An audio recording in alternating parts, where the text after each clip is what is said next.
the children to bed. It's time for Dan and Aldo to bare their souls.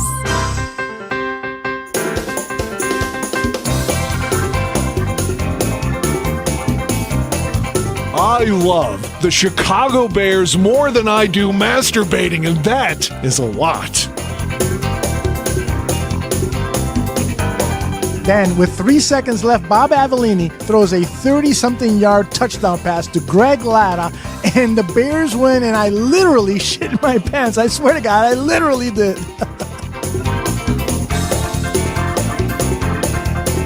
Eric Kramer, for me, I love the guy. He's a tragic figure. I mean, he embodies all that is. If they don't run the ball here, I'm going to vomit. I swear to God. Look, I don't mean any disrespect. He just didn't play that well. Not for a guy of his caliber.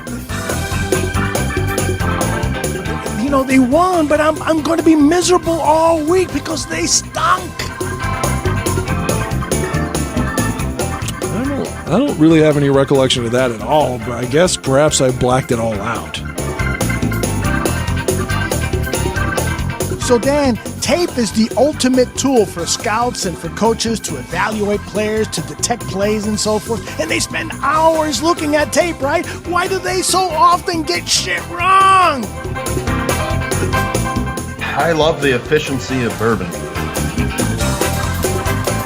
Ladies and gentlemen, Dan and Aldo.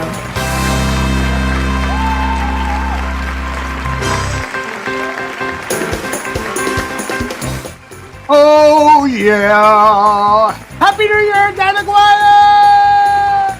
Happy New Year, Mr. Gandia. How are you, sir? How is your wife?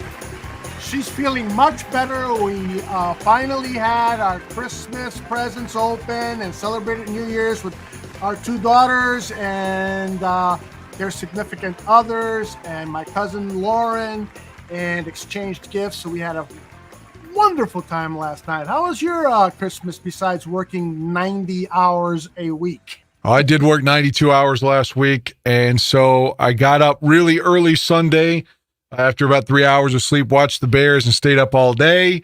And about 1 a.m. East, right at New Year's for you, I went to sleep and slept 11 hours. So, and I slept 11 hours today, too. So I'm feeling good. If I can mention one thing before we get started. Absolutely. I don't know if you saw this, but one of our greatest hits manifested to the surface.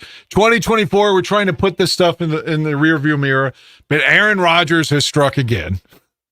And I don't know if you saw this. He said something like, it's the Super Bowl for the Bears, and you know we suck, and Green Bay's going to win, that kind of thing. Unrelated to that, I saw this tweet, and it made me, again, but I enjoy it. We've had Jeff Pearlman on the show twice. Mm-hmm. From Jeff Pearlman at Aaron Rodgers 12 is dog shit. Truly personal experience from my Favre bio. 1, I approached Rodgers for an interview. 2, he says, yes, set it up with my guy. 3, I'm repeatedly ignored by, quote, my guy. 4, the book comes out. 5, Rodgers, who blew me off, lies about a story I got 100% right. He is dog shit. And also, Jimmy Kimmel said he apparently said that Jimmy Kimmel was involved in the Epstein kid fucking thing, you know, that everyone always says Bill Clinton. Yeah, you know. Epstein Island. Yeah. So Jimmy Kimmel was like, I don't know what this asshole's talking about, but I have nothing to do with this. You're reckless and you're a liar and you're lost from reality, blah, blah, blah. So it's not just me. There are several other people, including Jimmy Kimmel and Jeff Pearlman, who hate Aaron Rodgers. And I'll start 2024 by saying, Aaron Rodgers, I hope you tear your Achilles in week 1 of next year. You motherfucker. I'm not getting any pussy tonight. That's why I'm here. I'm not getting any pussy tonight. That's why I'm here. I'm not getting any pussy. I don't know where that's coming from, but I swear that sounds like some AI recording of me that's not me. It does. So you saw the game. You watched it on tape, right? Because you didn't see it live. No, I did watch it live. I got up early. Yeah, I wasn't going to, but I just was like, I can't miss out. I wanted to be a part of it. You know how it is. You talk to people during the game, and that's part of it, almost like a fraternity kind of thing, you know? And yeah, man, we want Fields. We want Fields. How can you not just be? I mean, there are a lot of people that don't like Fields as much as you and I hate Trump. And for them, they're never going to like Fields. But I think for like the 75, 80% of us, that just cemented us wanting Fields back. Am I right? Absolutely. Absolutely. I started vacillating because, when he was going through that tough time, I was like, okay, we really got to look at these other quarterbacks. I want to give him the rest of the season because I believe that people can improve and people can get better. I've seen enough right now. I don't care really what happens in Green Bay. I've seen enough that they to feel that they need to bring Justin Fields back. Use all of the assets they have, the salary cap money, the draft picks, to surround him with even better players. And one of the things that really stuck into my mind then was after the game, he said, I love DJ Moore. I have so much confidence. When he's a one-on-one, I'll just throw it there and he'll come down with a catch. How about if he had two DJ Moores? How about if he had DJ Moore and Marvin Harrison or Malik Neighbors or one of the other great wide receivers that are coming out? And there's several of them, who could potentially be great. If you give him those weapons and you give him the most expensive veteran center, the guy you could trust the most, who is going to come in and be just not Cody Whitehair. Not Cody Whitehair, not Sam Mustipher, not Hronis Garasu, not any of these fucked up centers we've had over the years. The guy in Miami blew his knee out, so I think he's out. Connor McGovern, I believe his name is. Yeah. So George McGovern? Sorry, go ahead. 68. So, I think that, you invest in the rebuild, and the rebuild started with Justin. So let's not give up on it. I know there are some problems. In fact, there's going to be, we're going to hear from a number of people today. Our guest, by the way, is Josh Buckhalter of Clocker Sports. It's a brand new website. He's got credentials. So he's been in the Bears locker room. We'll talk to him about that and what's the temperature there and so forth. And we've got a 15-minute media mashup and some other clips. And then Johnny Santucci will join us in about 90 minutes. So, you're as convinced as I am, right? Man, you can't buy chemistry. You can't pay for. You can remember the 2010 Philadelphia Eagles signed all these free agents, and they were expecting to win the Super Bowl, and they didn't even make the playoffs. Mm-hmm. You can sign what you view as like some kind of bomb squad with free agents. Dan Snyder did that a lot with Washington, big name free agents, and it didn't turn into a Super Bowl. Right. Not saying that it's going to turn into Super Bowl here, but the one thing you seem to have is the players. I'm sure that maybe there's somebody in the locker room, maybe Darnell Mooney, who's always pouting and shit. Maybe he wants Justin Fields out of here. But for the most part, the team reportedly is firmly behind him. And if you watch the game and you heard the game on Sunday, it sounds like, the majority of Bear fans are behind him. Mm-hmm. That equals jersey sales. Yeah. I mean, you can't pay for the team caring about our quarterback. Because like we've talked about many times, Jay Cutler had all the tools, right? But he didn't have the team behind him. At any point, he had a couple of players. Kyle Long loved him. Brandon Marshall at times loved him. But the majority of the team didn't. Right. And they seem to all be behind Justin. I mean, and Justin even said, if this is it, it's a day I'll remember for the rest of my life. And then they went into the locker room and they all smoked cigars together. And and now they've got, it's so ironic that a former Packer would fuck us, but Mason Crosby missed a field goal for the Giants, which gave the Rams a win, and that essentially put us out.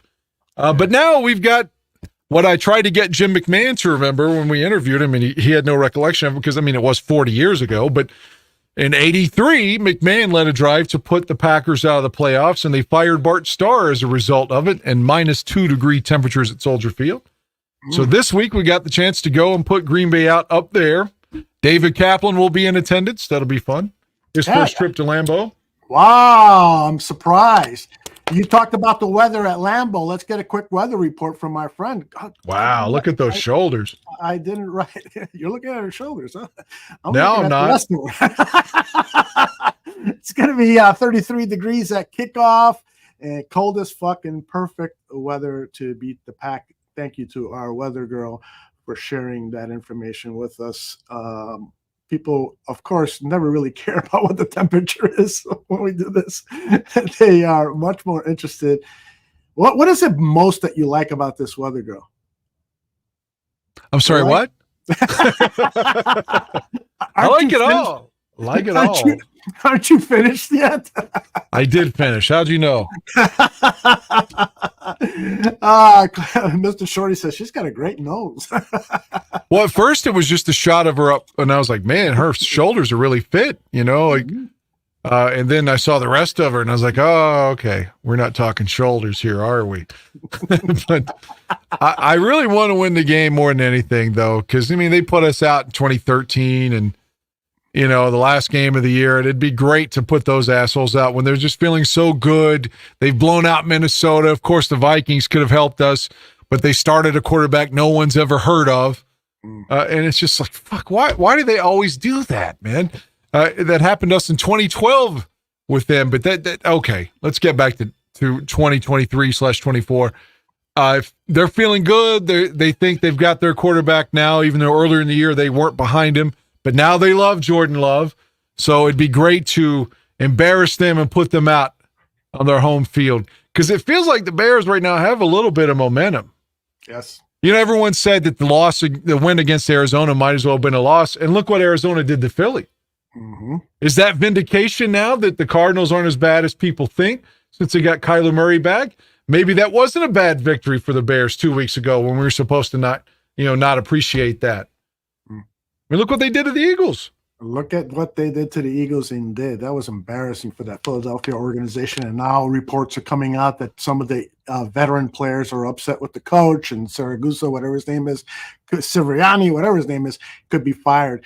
By the way, did you see this? Yeah, did you see this from Joe? He writes that Courtney Cronin on the Bears podcast today says that Poles didn't make the final decision on Flus, but McCaskey and Phillips did. So that has to be from the first time they hired him, not about what could potentially happen for next season. If you could clarify that for us. Yeah, Joe, there's no way that I think Phillips if they told Ryan Poles today he had no decision I think he would step down. Yeah, I agree. Absolutely. So the Eagles defense has taken a huge step back, and it started with when they hired Sean Desai as the defensive coordinator. We know all about that bum. Yeah. I had hopes that he was going to develop into a head coaching candidate. I don't think he's going to be head coaching anywhere or coaching anywhere in the pros next season. He might maybe Mount Carmel needs an assistant. Owen's going to use an assistant over at Mount Carmel.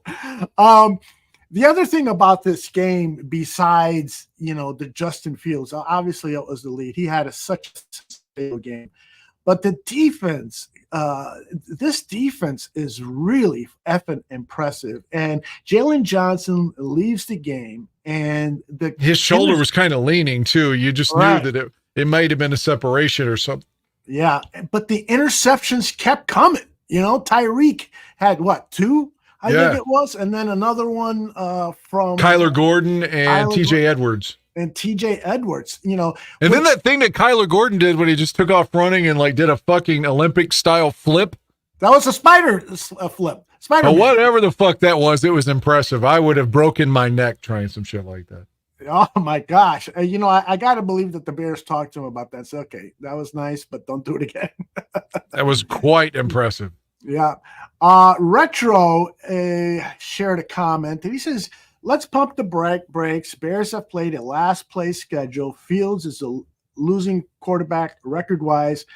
Enough with jersey sales. I do agree to continue, but JF1 isn't worth $40 million. All right. Well, you don't have to pay him $40 million yet. He's got this fourth year of his original contract. You can solidify that fifth year, and then even in the sixth year, you could franchise him. So in theory, and you can franchise him a second year if you needed to. So you don't have to give him the big contract for 5 years if you don't want to. You control his fate. Exactly. This is what a lot of people have confused about the whole situation. It's not, he's going to make $6 or $7 million in 24.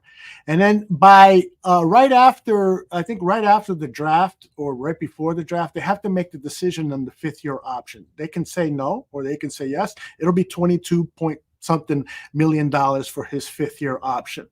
And so they could say no, and just evaluate the 4th season, and then they've got the option to franchise tag him if they can't agree on a contract for, as Dan said, 2 more years. So this thing, from a salary perspective, I understand the economics, but it's not that huge of a deal right now. That's later down the line, and hopefully he will prove that he's worth $45 million.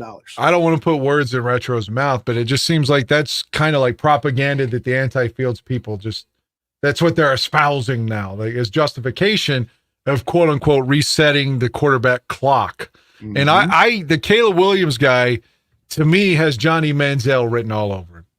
Mm. He just seems like a guy. He's eccentric. He's painting his fingernails. He's crying. He's like 5'2", 5'6". He's short. His backup goes in and throws like 5 touchdowns in the bowl game. I mean.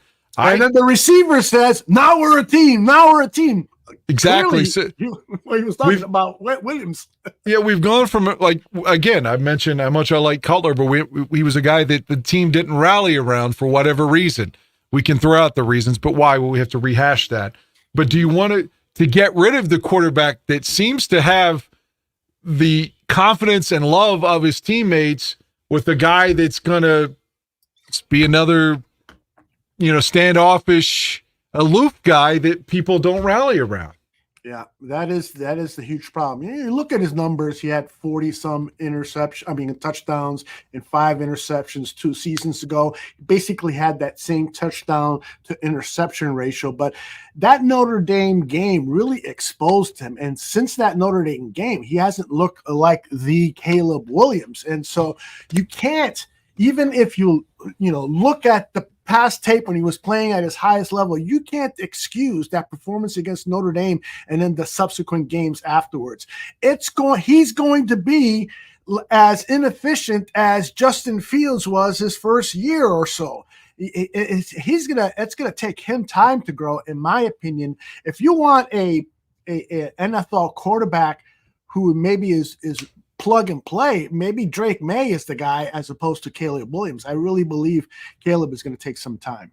Do you think right now is Arizona second or is New England second? Let's see. New England is second. Okay, so New England may be getting rid of their legendary coach and just starting over and wanting a quarterback. Mm-hmm. Maybe, just maybe, they don't. It's almost like we had to have Mitch. We had to trade up. We just had to solidify our guy. Mm-hmm. Maybe they have a guy like that, and they'll trade up from 2 to 1. You draft that wide receiver. Maybe you get their first round pick in 25. Mm-hmm. And then you just keep building. And as we said, Marvin Harrison, and then maybe an edge rusher or a tackle or somebody. You could trade and get more picks. Mm-hmm. I totally believe that you get the Hall, and some people are saying that this Hall for the number 1 overall pick in 2024 draft could be the biggest ever.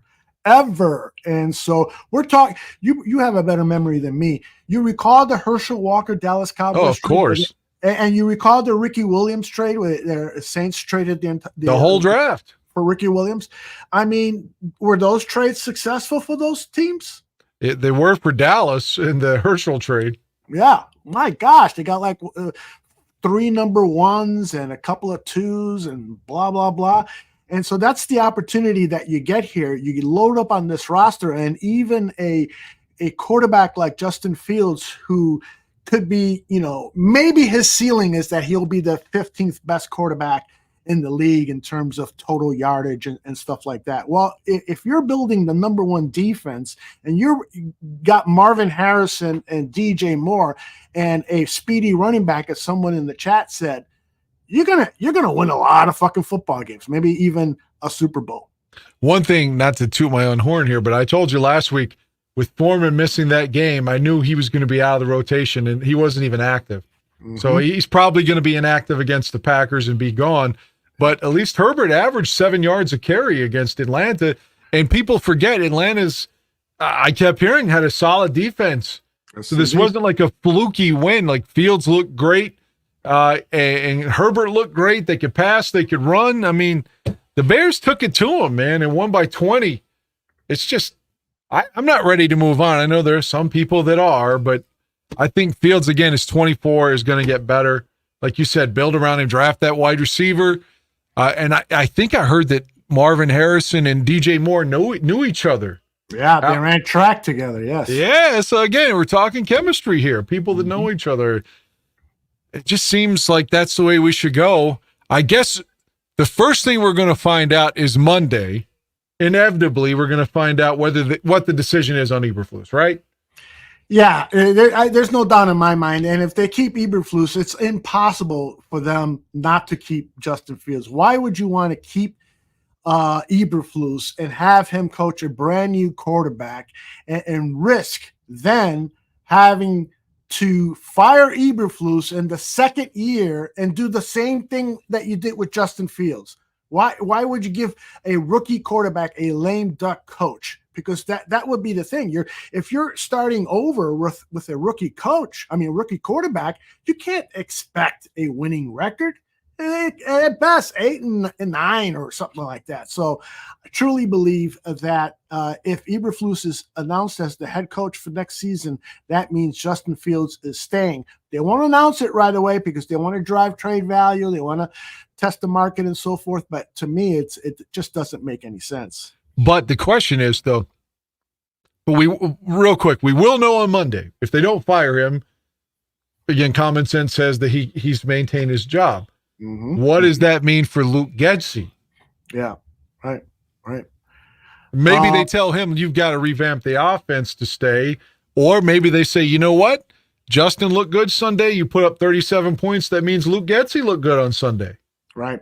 We're going to have some comments on that in the media mashup. Did Luke Getsy save his job? By now, he actually ran out of the I formation a half dozen times. My dick is still hard from that. Get out of the shotgun on every play. God damn, I've been saying that since Nagy was here. Mr. Shorty says, Dan, be glad we didn't do a show last night. I would have pleaded my case for going elite with the coaching staff. And if you don't know, Dan Aguirre does a show over at Bears Country Productions, BCP, with Mr. Shorty every Monday night, or almost every Monday night. I was off from work last night, so for the new year, so I wasn't here to do the show, but we'll be back hopefully next Monday. Absolutely, you will. I'm going to hold you to that. Retro says, Aldo, what you said is the ball control Bears. Can you win in this day and age with the number one defense and ball control, or do we need a time machine? It's a great question, Retro. Here's what I say. In December and January, that's what you need. You need ball control, but most of all, you need a great defense. And so I think that you just battle to make it to the playoffs every year, because hasn't displayed that he is that Peyton Manning, Tom Brady quarterback. They're going to end up in first place. Aaron Rodgers end up in first place in the division every year. And who knows what's going to happen with the other NFC North teams. But I do believe that as the season goes on, you need a team that can control the ball and have great defense. And this defense is giving him the ball with half a fielder or so. And that helps him tremendously too as a quarterback. Let's not if you have the drop passes. If you have no defense and some great quarterback, well, ask the Chargers how that's doing. How are they winning with Justin Herbert and not a good defense, even though they've got everyone's favorite Khalil Mack. I mean, what are they doing? I know he's hurt now, but he's got to be under 500 for his career. I mean, Josh Allen is on not as many commercials as Mahomes, but he's loved. And if Buffalo loses Sunday, they may not make the playoffs. So I'm just saying there's no guarantee that if you have some big name quarterback that without a defense, you're going to win all the time. Absolutely. This has been the weirdest year, Dan. When we look back and remember our emotions after that Packer loss in week 1. I mean, I was devastated. That was me too. The worst loss. because my expectations were so high. But hindsight being 2020, as Eberflus said, the injuries, all the new players, that first game, people are saying hi to each other, my name is, and then lining up next to each other and playing together for the first time. And so you can, it's reasonable to expect the slow output. What is unreasonable is for Luke Getsy to finally get the hang of calling plays that are more suited for Justin Fields. And what is still against Eberflus's record that will never go away is the fact that he hired a couple of knuckleheads to be on the coaching staff, because we all know this thing with Alan Williams wasn't the health family thing. He did something wrong. HR, when you get shoved out the door like the Bears shoved them out, this was an egregious HR issue. And the other guy too, so you can't forget that Eberflus was responsible for that. So he created that dark cloud that lasted 2 or 3, 4 weeks over at Halas Hall. And so that's on him. But we got to give him so much credit, regardless if he's fired in 8 days or whatever many days it is now, 7 days, 6 days. I don't even know what day it is. It's Tuesday. If he's fired on Black Monday, still, that means he went from 0-4 to 7-10. Because if he beats Green Bay, I don't see him losing his gig. But let's just assume that he does, to go from 0-4 and the defense just being terrible. And I know the Sweat trade helped a lot, but now they lead the league in interceptions. They're top. They're close to being at the top. I think number 1 against the run, and they've won 5 straight suddenly at Soldier Field. I mean, this was one hell of a comeback from him. Whether he makes it or not, he gave us a great effort. Because he looked like a dead man walking after that Denver game. Yes, I was sitting at O'Hare after watching that game Monday morning, and for some reason my flight was delayed or something. And the headline, I think it was the Sun-Times, it may have been the Tribune, but I was reading the paper, and the headline was a picture of Flus, and it said horse shit. It had an asterisk for the I, but the headline on the paper was horse shit. So essentially, after week 4, you had a major newspaper in your city calling for his firing. And here he is now on the cusp of potentially winning another game, eliminating your most hated rival, winning 5 in a row at Soldier Field when they'd gone like 3 years without winning a game there, it felt like. And all the games that they lost, Cleveland, Detroit, they could have won both of those. They lost in the last minute. You can view that as negativity. I get it. But if you're evaluating him, you could say, hey, man, when the last like 8 games when they've lost, they barely lost. Yeah. They were pretty hot is what I'm saying. Had they gotten in, they could have made some noise, I think. I totally agree with you. Totally agree. What do you think about what Cliff is asking here? And Anthony Heron over in one of the radio shows in the Media Mashup is going to talk about coaches learning on the job. But what do you think about Flus? Has he learned how to be a head coach, do you feel? I can't answer that because I'm not in there, but it would seem from the outside looking in that I'm hoping, like you were mentioning, everything went wrong early on in the season, right? They weren't prepared coming out. That is a consensus opinion from everybody. Hopefully, if he's allowed to try this for a 3rd year, that he's going to be thinking, okay, what we did earlier didn't work, and this is how I saved my neck. So we need to continue this. And maybe that is hiring the Phil Snow guy full time, whether he's just sitting at the crib and watching video for you or he's at the stadium, something. Because you'd have to think if Eberflus is brought back, that they're going to be like, okay, you have to name a DC now. Yeah. And maybe you hire somebody that's already on the staff and don't, that continues your thought process. But you'd have to think, yeah, he must have grown to find a way to turn this around. They were saying that he was sleeping all night in Halas Hall. I mean, all these things, he's given us all he's got, man. And I respect that. I totally respect that as well. And I do think that the arrival of Phil Snow helped. Once those other coaches, those bad apples were out, that helped him calling the defense. And by the way, at yesterday's press conference, he did say that he's considering calling the plays again next season because he likes to do it and he thinks he's really good at it. So that's a good thing. I think our guy, Josh Buckhalter of Clocker Sports is about ready to join us. I'm not seeing his image on the screen. Let me put him on. Oh, Hope he's not chatting with Alan Williams right now. That's right. If he's chatting with Alan Williams, he's got something to share with him. There he is. Josh, how are you, my friend? I'm doing well. How you guys doing tonight? We're doing excellent.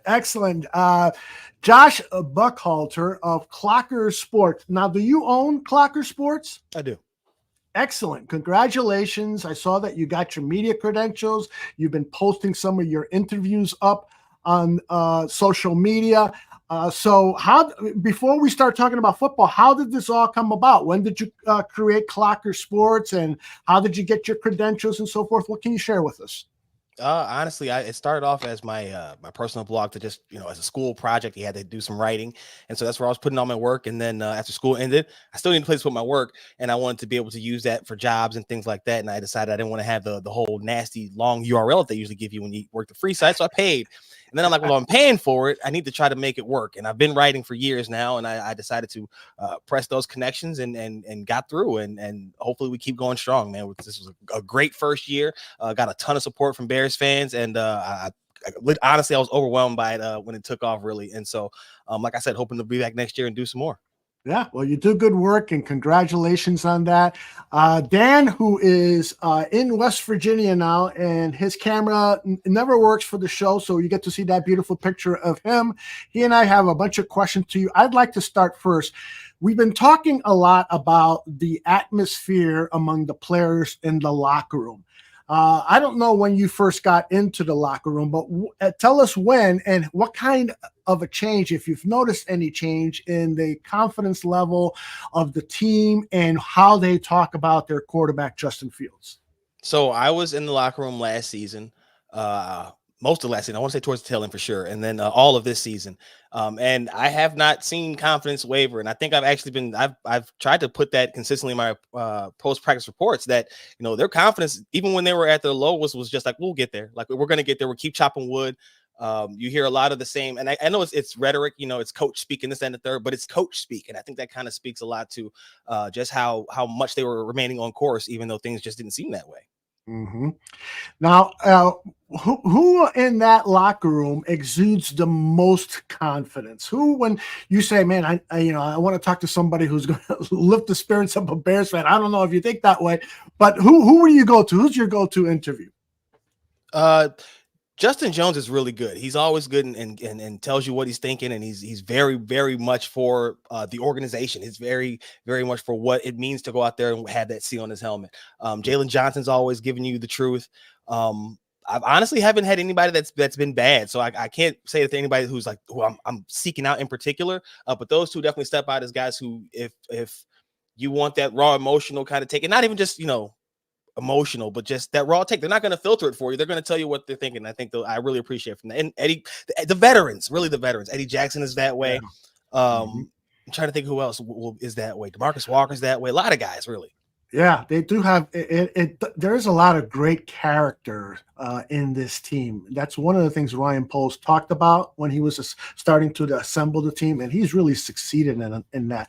I can't think of a bad apple in there. And then before I turn it over to Dan for his questions, what about Gervon Dexter? Because we have seen growth from him on the football field. And I was reading Brad Bigg's 10 Thoughts column, and he talked to Gervon, and Dexter told him, I'm a totally different player than I was at the beginning of the season. What kind of growth have you seen and heard from him? Yeah, I actually talked to him after this past week, and he said the same thing to me. He was like, just being able to go out there and put all the things that he's been working on all season and just play. And that's what you hear a lot from the young guys, is that same thing with Tyreek Stevenson, as their ability to just go out there and play now. They're not thinking as much. And you see that it's reflected on the field as how much he's flashing. I told him, I was like, we're seeing you pop up in the backfield if you're not getting home. And then in typical fashion, he was quick to say, but I still want to be more dominant in the run game as well. So I love that attitude from him. But you get rave reviews from his teammates. Justin Jones told me that he's going to have he thinks Gervon Dexter is going to have a really, really, really good career, like really good. So that was really good to hear. And then to see it actually play out, see him kind of show those flashes. It's really good. It's really good to see from him. And like I said, it's his confidence. He's definitely a much more confident player today than he was when he first got here. Sensational. Dan, what do you got? Josh, sir, you said that you were in the locker room in 2022, correct? Did I hear that correctly? All right, so you've been there a while, so you know the stories. And so from an outsider looking in, and the headline for any of us Bear fans, even if you don't like Justin, in full disclosure, Aldo and I both love Justin, and we want Justin back. But one of the stories that came out after the smoke-filled cigar win over the Falcons was that the team is wholeheartedly behind Justin. That's one of the things that's been disseminated in the last couple of days. From your perspective, being there through all this growth process, whether it be like not fast enough to some people's liking, but where we are now, where we've got to, do you feel that that's a fact from your perspective, that the team does seem to hold Justin in high regard and they do want him back? I've been saying that since camp. Honestly, that's one of the things that I've been most consistently saying, is that they have his back. When you ask them, they will tell you, I don't understand what the conversation, like DJ Moore's reaction to that question is genuine. They really don't know what the debate is there, because they've seen him. A lot of these guys in college, Jaquan Brisker cites his going up against Fields in college and things like that, and how they've watched him grow and develop. And then I don't think it's ever been a question of leadership or the kind of character that he has as a person. So when you can marry that with the on-field progress, I don't know. Like I said, what people expect the players to say. I don't think that they're being disingenuous when they say it, and they've been saying it the entire time, at least when I ask. That is good to hear, because again, full disclosure, we are wanting Justin back. So there's some people that don't, but that's what we're looking for. What is your opinion on? Let's just assume for just a moment, a hypothetical, that Eberflus is back, and maybe that's the route for Justin to come back. What do you think about Getsy then? Is Getsy come back too, or do you think that Getsy is the fall guy for the struggles this year? I think that would be the easy way, right? That would be an easy decision for them to make. At the same time, if you're going to reward Eberflus and Justin Fields for the progress that they've made, I don't know how you don't attach Getsy to some of that as well, because the progress that Fields has made has been under Getsy's watch. So as much as it might pain some fans to hear, the progress that it comes with quote unquote consequences, right? And that is that some of these guys deserve the benefit of being able to try to work out some of the flaws. I think it's easy to kind of gloss over the fact that these are coaches who are also learning on the job right along with Justin Fields. So it was a very, very much a fledgling process. It still is in the early stages when you look at everything from a big view, but I wouldn't put it past anybody or any of them to all return here. I just think that it's kind of honest that we got to accept the fact that Fields' progress has to be tied to Getsy in some way, shape, or form. It just has to be. Let me ask you one more question, just on your opinion and from your perspective. Not trying to guide your answer either way. Your honest, your instinct. Considering where the Bears were at 0-4, and I was telling Aldo, I was at O'Hare, headline in the newspaper, I think it was the Sun-Times, headline was horse shit. It just had an asterisk instead of the I, so it wasn't obscene per se. But the point is, Eberflus went from, dead man walking to hypothetically keeping his job. Do you think, from what you've seen, is it a put on from the players, or do they really seem to like him? Are they really inspired by him? Do they really have his back? Do they want him back? I will say, and you can never tell, because again, these are professional athletes. They know how the media works. They know how to operate within the media. So I will always say, whenever you ask them questions, I always find it to be a positive sign for the head coach when they are regurgitating things that he said without being asked that way, right? When you hear Justin Fields quote the 200 rule, when you hear Jaquan Brisker talking about being where his feet are, those are things that you hear Matt Eberflus say at that podium, and that's things that are coming out from them without being asked. So I think that says that he's ingrained his way. I actually wrote an article about the nicknames, right, that he's given out to all the players, and it's an endearing way, and it might seem a little corny, whatever the case may be, but it's a way to connect with the players, and it reverberates within that locker room. Those guys enjoy talking about it.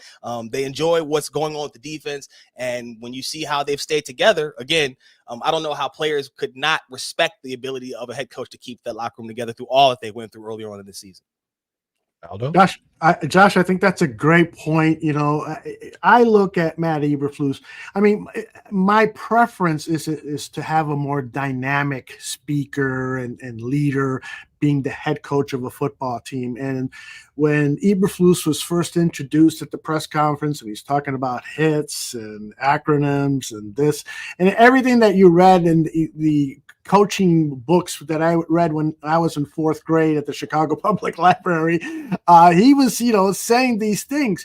but you really believe that these players have authentically adhere to those words and really believe that and act on it, huh? Well, I actually asked him in the middle of the season, how does he keep players adhering to the hits principle when the things aren't going the right way? And he says, you have to keep drilling on it. He looked me square in the face and was like, no, you just have to keep preaching it. And because then when the results come, you can reinforce it with that message. And sure enough, the results began to come. They got the extra horses in Montez Sweat. Now the production's coming up for everybody. And again, when you see the results reinforce the message,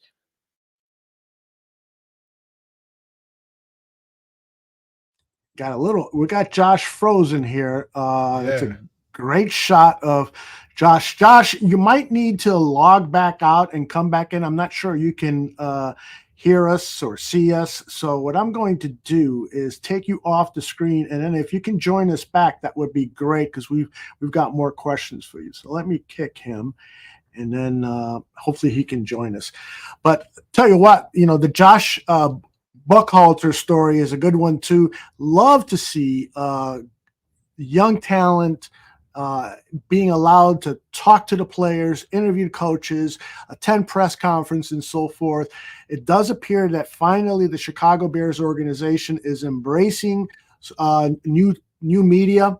There he is. Thanks for coming back. I was just saying that it's great that the Chicago Bears organization is embracing new media and allowing new voices to report on the team. That's a big part. But please finish your thought. I don't know if you know where you left off.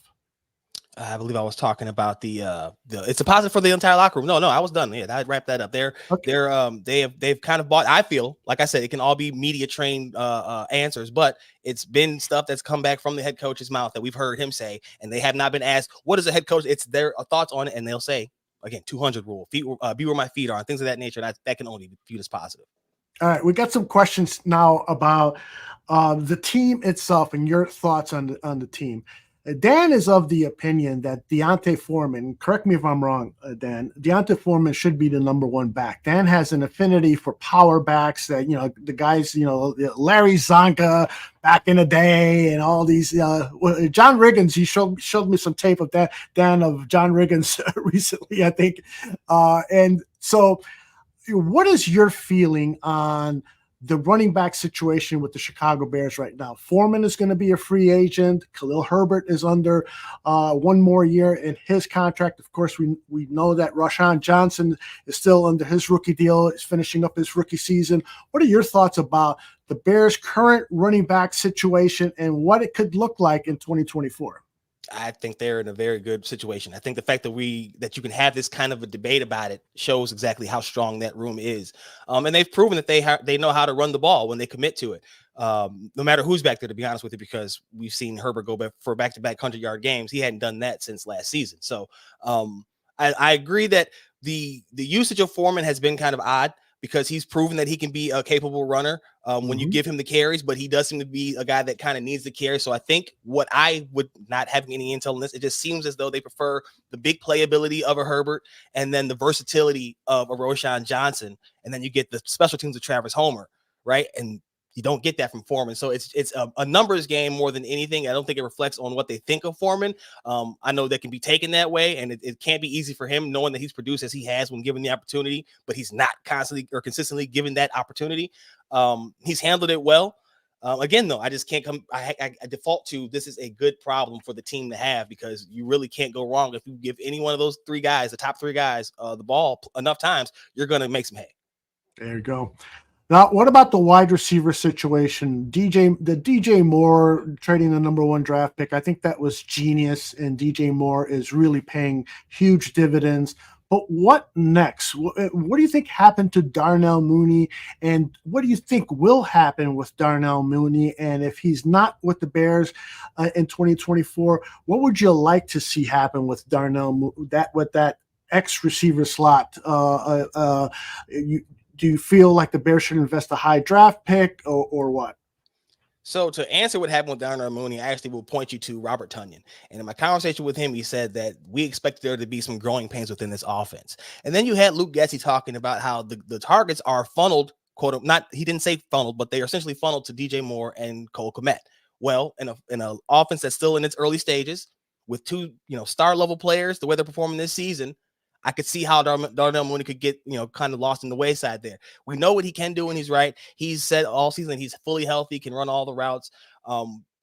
There was a connection between him and Fields, and I feel like if he was to come back, I'm not saying that he will. I don't know that what kind of offer they'd be trying to give him, what he's looking for. But if he were to come back, I think you would see a bounce back season from him, just because the offense will be more settled in.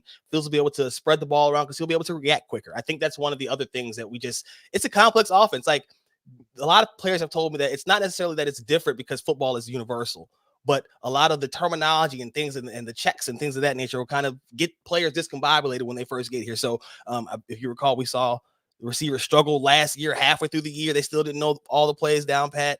So I think if Mooney comes back, you will see a bounce back to closer to what we saw before he got hurt last year. As Kay has up on the screen, do you think the the ankle break that he had might still be affecting him? I remember he did an interview with Equinemius St. Brown on him and his brother's podcast, and he talked about the type of surgery that he had. And what caught me off guard there was not what Mooney said, but what St. Brown said, that he had a similar type of surgery and that his ankle does not flex anymore. Now, again, Mooney has sworn that he is fully healthy, that he can run all the same routes. I'm not a doctor, so I don't pretend to know. I just remember that when that conversation happened, it kind of stuck me because I was like, oh, Mooney didn't seem to mention that. But he kind of noticed like, oh, well, maybe I should, worry about that in my rehab. That was when he was still missing practices and things of that nature. So again, he says he's healthy. When he's gotten the ball, he's made things happen. I can only go off of what I've seen. So I would imagine that he's fine. He just has not gotten an opportunity right now, but who knows? All right, another area of concern besides that other wide receiver position for Bears fans is the center position. We've had, 3 people played center this year for this team. What do you think is going to happen in the offseason? Would you, there's a lot of talk in our chat room and Bears fans and social media, draft the top center in the draft. But other people feel like it should be a veteran center. You want a veteran to come in here and lead the entire offensive line. What thoughts do you have on the center position for the Bears? I think that it's a situation where they're going to have to balance whether or not it's personnel or a lack of chemistry. That offensive line is shuffled so much that the only thing that you would have to say is, okay, the bad snaps. Well, we see bad snaps across the league. So I'm not necessarily saying that they're going to hold that 100% as the final straw for Lucas Patrick. He is a respected veteran in that locker room. He's a guy that has lifted up Justin Fields when he was down, other teammates when they were down, has had high regard for Tevin Jenkins and helped bring him along. So these are things that, again, they do weigh in that locker room. I know that they've talked about it, right? You just mentioned what Ryan Poles says about character and things of that nature. However, you can't ignore the fact that on some of those short yard situations, they don't get the push that they need. The snaps, like I said, the snaps have been an issue all season long, even when you made the change to Lucas, who has kind of solidified things after it was a shaky in the beginning of the year. But I don't think that you can leave it alone. I don't know if you go with the rookie or if you go with the veteran, but I don't think you can just leave it as it is, because you just have not seen any sort of consistency from that position. And you're trying to, that's key if you want your quarterback to have that. Indeed. What about on defense? The team is playing so well on defense. Do you attribute it all to Matt Eberflus taking over the play calling and the acquisition of Montez Sweat? Or do you suspect that perhaps the addition of Phil Snow as the defensive senior analyst has helped Eberflus? In fact, I listened to most of the press conferences. I'm not sure he's ever been asked about Phil Snow since Snow was awarded the position. So I would say it's probably all of the above, to be honest with you. I think that having Phil Snow has taken some of that responsibility off of Eberflus's plate. Calling defense was not something that he came here to do. So you just have to imagine how much more responsibility that is for him. The players also have gotten healthier, right? That back end was beat up early on in the season.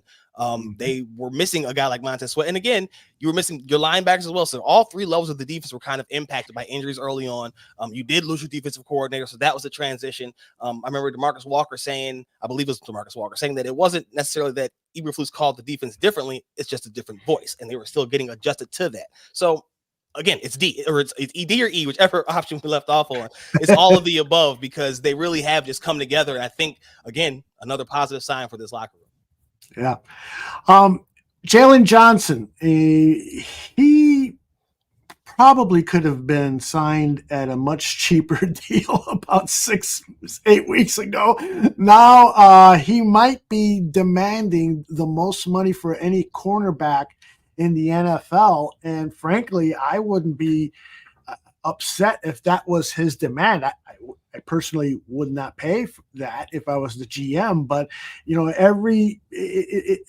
whatever he's going to get paid in 2024 is in 2025, there's going to be somebody who's going to be paid more. It just always goes up with the salary cap and so forth. What are your thoughts about Jalen Johnson's future with the Chicago Bears? I think this is a situation where you're probably happy that you are going to end up having to have to foot that bill if that's what you choose to do. He is. You could say that they could have signed him for cheaper months ago, but we don't know that he would have accepted that. His value in his eyes has never wavered, right? And he said that it's only gone up from there. So yeah. I'm hard pressed with they could have signed because they've tried. Poll said they didn't get the chance to get to the whole back and forth exchanging of offers stage when they did their negotiations. But both sides have remained open to continuing the relationship. Jalen said he still wants to be here, and that is the best sign of all. So if you got to pay him, that means that he did a great job. You do worry about paying a guy off of a career type of season, but he's always been a guy that limited what the opponent could do. He just didn't have the takeaway numbers. Now with other pieces around him, they're kind of having to go to him sometimes, and he's able to take advantage of that. And so, again, it's a good situation to be in. For Poles, this is really turning out to be the best of what he could have asked for, because even with the Fields thing, he can have his pick of what he wants to do. But you know, that one of the things that has given me pause about the Jalen Johnson situation is he exits the game with a shoulder injury, and then we get 4 interceptions, or maybe 3 of the 4 happened when he was on the sideline nursing that shoulder. And that tells me that the pass rush is so superior nowadays that quarterbacks are throwing it up, that passes are getting tipped and so forth. And not to say that, you know, you can draft a cornerback and he's going to come in and play at the Jalen Johnson level. But if you are contemplating paying Justin Fields $45 million a year, and I know that's 2 or 3 years down the line, maybe that's one of the areas you have to sacrifice and reset. You know, everybody's talking about the quarterback reset with their salary for Caleb and blah, blah, blah. Maybe you apply that instead to the cornerback position, and then you can have that money squared away for Justin Fields' future if you decide to give him that huge contract that he's going to demand. What are your thoughts on that? You can always try to front load the contract for Jalen Johnson, give him his money now, pay him for what he's done, you know, and tell him, hey, we believe that you're going to do this now, and give him his money now. And so then if it comes down to the point, and even that could work for you in 2 ways, because you get your money back for what you need for Fields. And then if Johnson's not performing up to par, all that it's already paid off. You're done. You already know what you had to do, and you can kind of move on from there.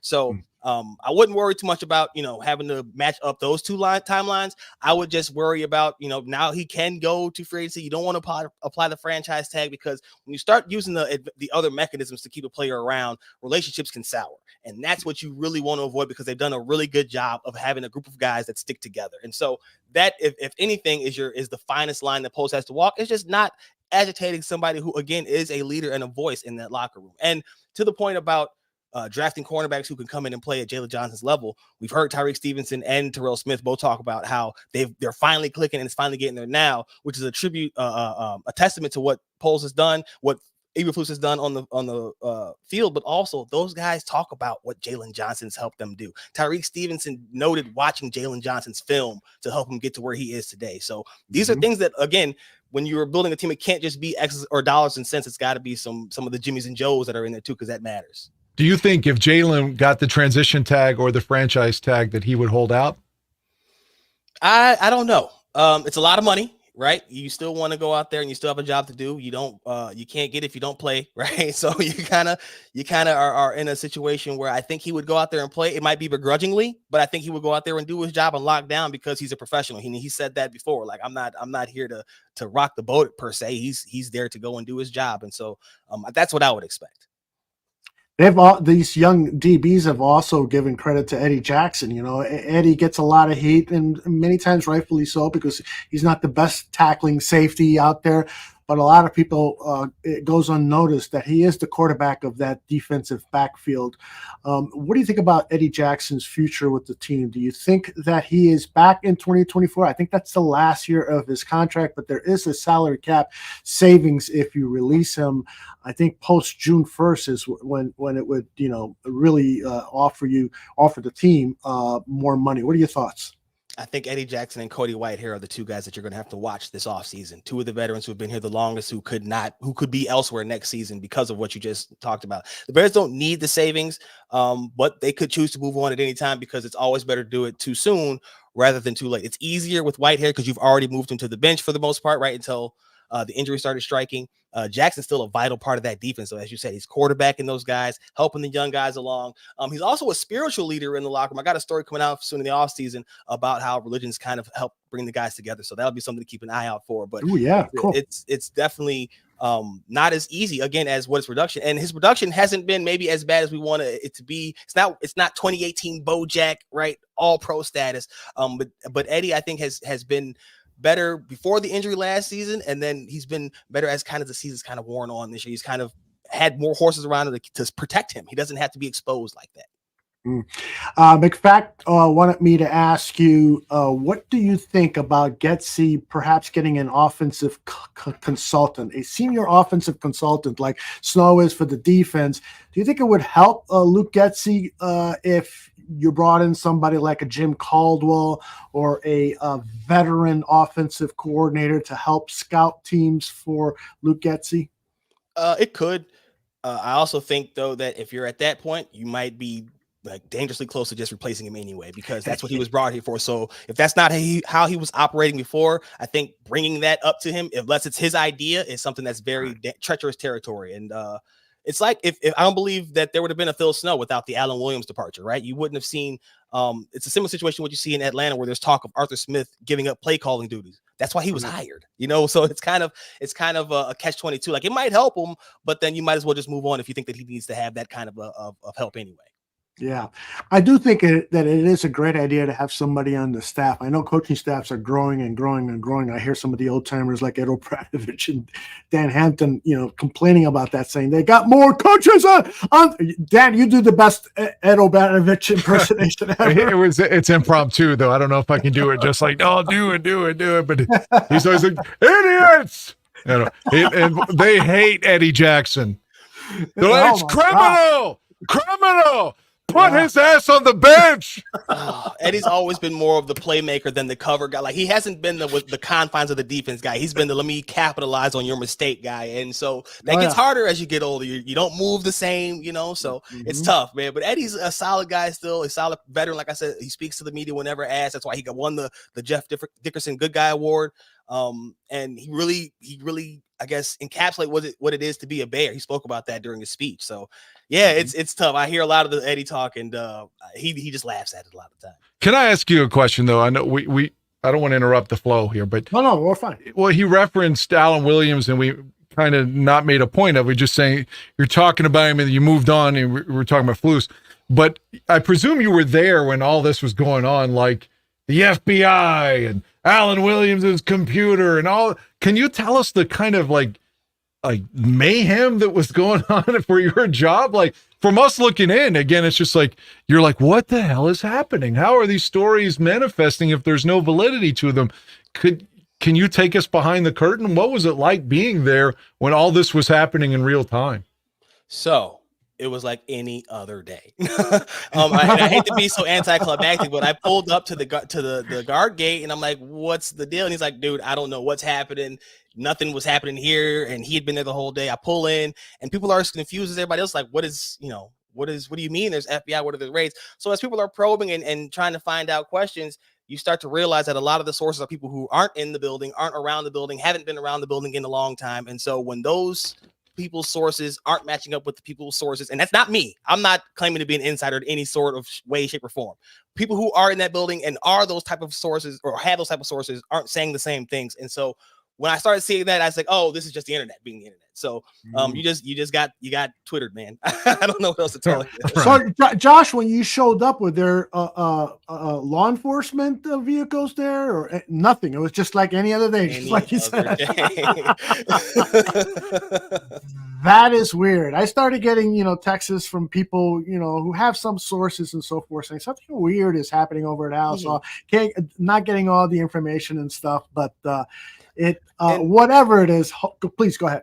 Yeah, no, and I was just going to say, there might have been some weird stuff happening within the building, but I'm saying the entire SWAT team raid and it's all doom and gloom and everything's 9-1. No, that wasn't the case. So whatever happened, they held it. And kudos to them for being able to contain it this long, because we still don't know the full facts of what all went down, for being able to contain whatever issues they felt like they've had. And it's happened multiple times. So whatever that may mean, long term, we'll see. But they've addressed those issues.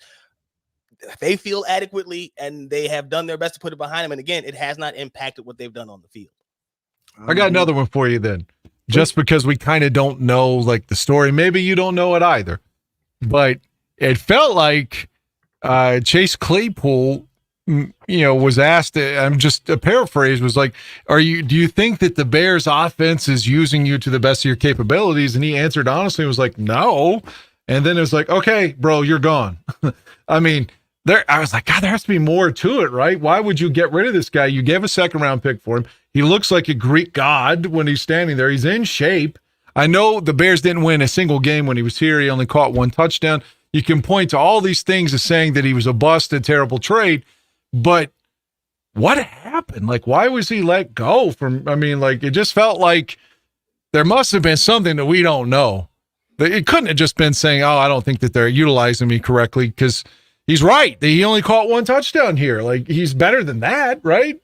So this is where I will commend Matt Eberflus 100%, because he got there on that podium and he said, and he'll never blast a player. He's a player's coach in that regard, but he will tell you what the issue is, right? If you listen to him talk about Fields, he'll say consistency. We want him to show what he's showing us consistently. For Chase Claypool, it was what he was doing from Wednesday to Friday. It wasn't what he was doing. And then on Sundays, right? Because then that bled into Sundays. He wasn't practicing right. He wasn't showing the right habits. He wasn't showing up to practice on time. These are what Eberflus told us. He didn't even try to hide that. So when you don't do those things and then they show up on the field as well, and then on top of that, you go about chirping, this is what happens. This is a guy that they propped up in the preseason as the number 2 guy. Him and Justin were hanging out. He had Justin's back and vice versa the entire summer, right? Then you go out there and you're not doing what you're supposed to do Monday or Wednesday through Friday. And then on Sunday, you're giving that kind of effort that we saw in the Tampa game, I believe it was, where he wasn't blocking. And then you go to the media and say, well, no, they're not using. That's cool. They might not be, but there's probably a reason why they're not getting you the ball. You look at a guy like Tyler Scott. He's had a rough start to his career, right? They keep giving him those opportunities because he does the right things from Wednesday to Friday. That's what's most important to Matt Eberflus. I am so glad that you said that, because, I've said it a few times here. A lot of these decisions were, we were wondering, well, how come this guy didn't play more and so forth? It's because of stuff that we don't see. Is their performance in practice? Is their performance in the classroom? All these other intangibles. And Eberflus tells us almost on a weekly basis, we make decisions on who's going to suit up and who's going to play and so forth based on what we see during the week. And that's a good approach. You don't want to reward people with snaps if they're snoring in the quarterback room or whatever. So, Josh, you've been a great guest. People are clamoring. PZ says, Aldo, you have to ask Josh to come on more often, and I certainly will be bothering you so that you can come on more often. Tell us again about Clocker Sports. In fact, I'm going to put up the page of the website and tell people where they can find you on social media and all that good stuff. Yes, please. And I appreciate you guys for having me on. This is really a lot of fun. You guys are great. You can follow me on Twitter. I still call it Twitter. I know it's X. I still call it Twitter. At Josh Buck. You can also follow the site Clocker Sports. That's on all platforms. We're on TikTok. We're growing there. And then follow the YouTube channel, man. That's growing really well. And that's where you get to see all the videos and stuff. Some of the locker room. Some of them I post to social media. Some of them go straight to YouTube. So you're gonna have to subscribe to make sure you're getting everything. So again, thank you guys so much for having me on. Okay, Josh. Before you go, can I ask you one more question, please, sir? Yeah, please go ahead. All right. Again, I know you're not making the decision, and I'm not going to be like, this is what you said. You were wrong. It's just your instinct. Where does this go next week? Is Eberflus back? If he is back, is Justin coming back?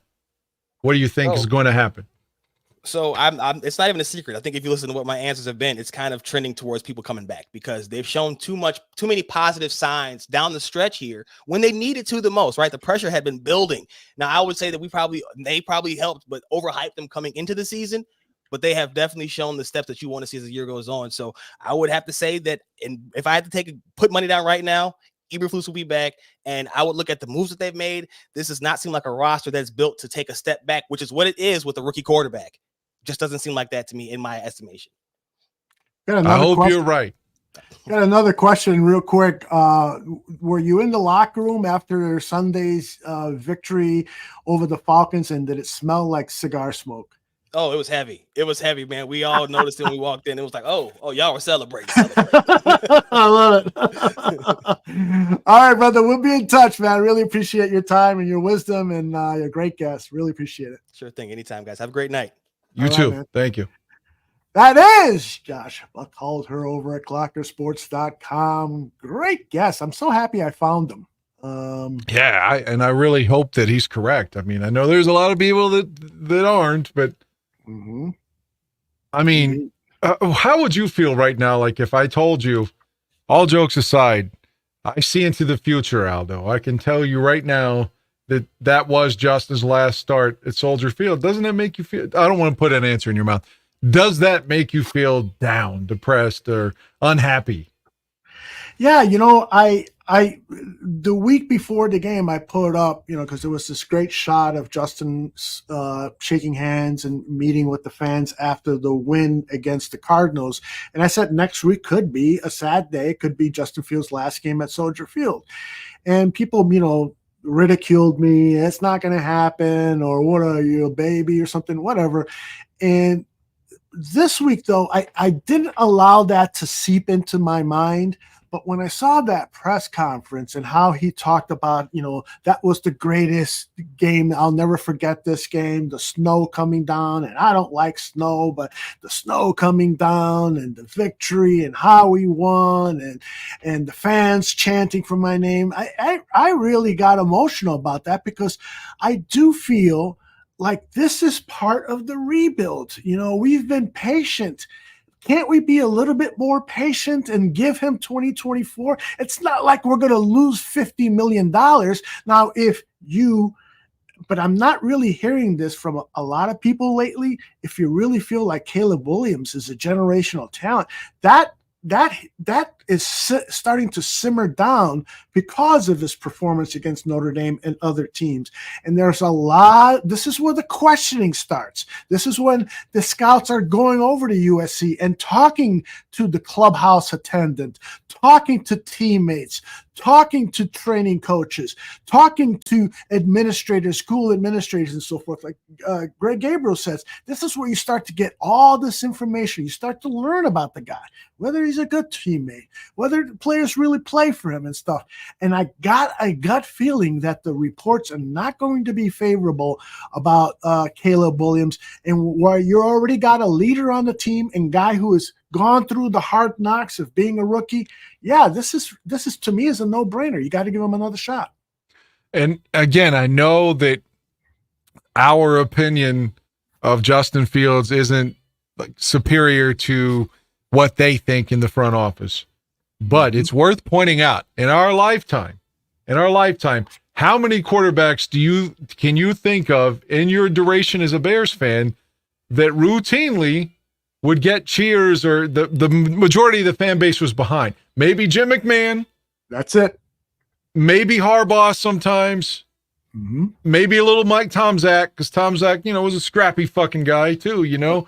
Maybe Eric Kramer. But no one was saying, we want Cade, we want Cade. We want Jim Miller. We want Rex. Again, I liked Rex, but the people weren't clamoring for him. We weren't yelling for Orton. We weren't yelling for Cutler as a whole. Again, I love Jay, but Soldier Field wasn't. Hell, Lance Briggs said there were times that they would announce the defense just to avoid Jay getting booed. So you see, no one was saying we want Trubisky. Right. So it's what I'm saying is That should if his teammates have his back and the team, like the fans, like, we're the Seahawks call us the 12th man, whatever. That's got to matter a little bit, right? Absolutely.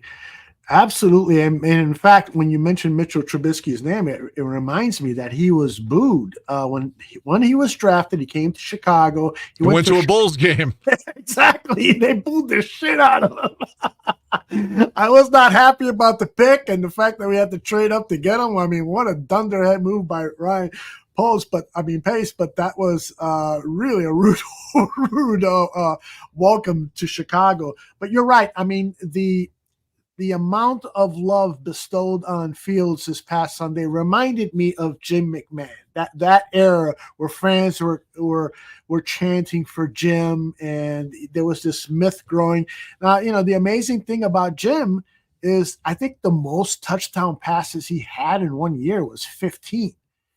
And he never put up the great numbers, but he was just such a leader. And the team other than Hampton loved him. Yes, indeed. Flex is, you're gonna love this one. Flex says, I screamed for Shane Matthews over Cade McNown.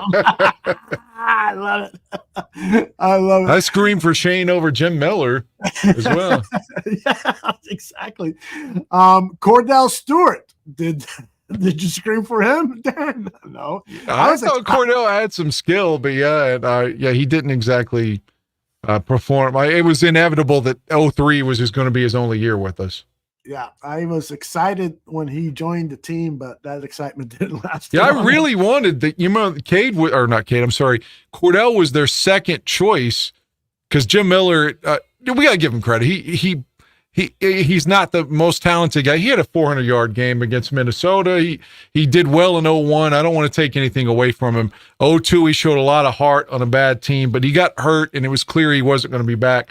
So they were going to go with the veteran quarterback. If you recall, the guy they tried to sign was Jake Plummer.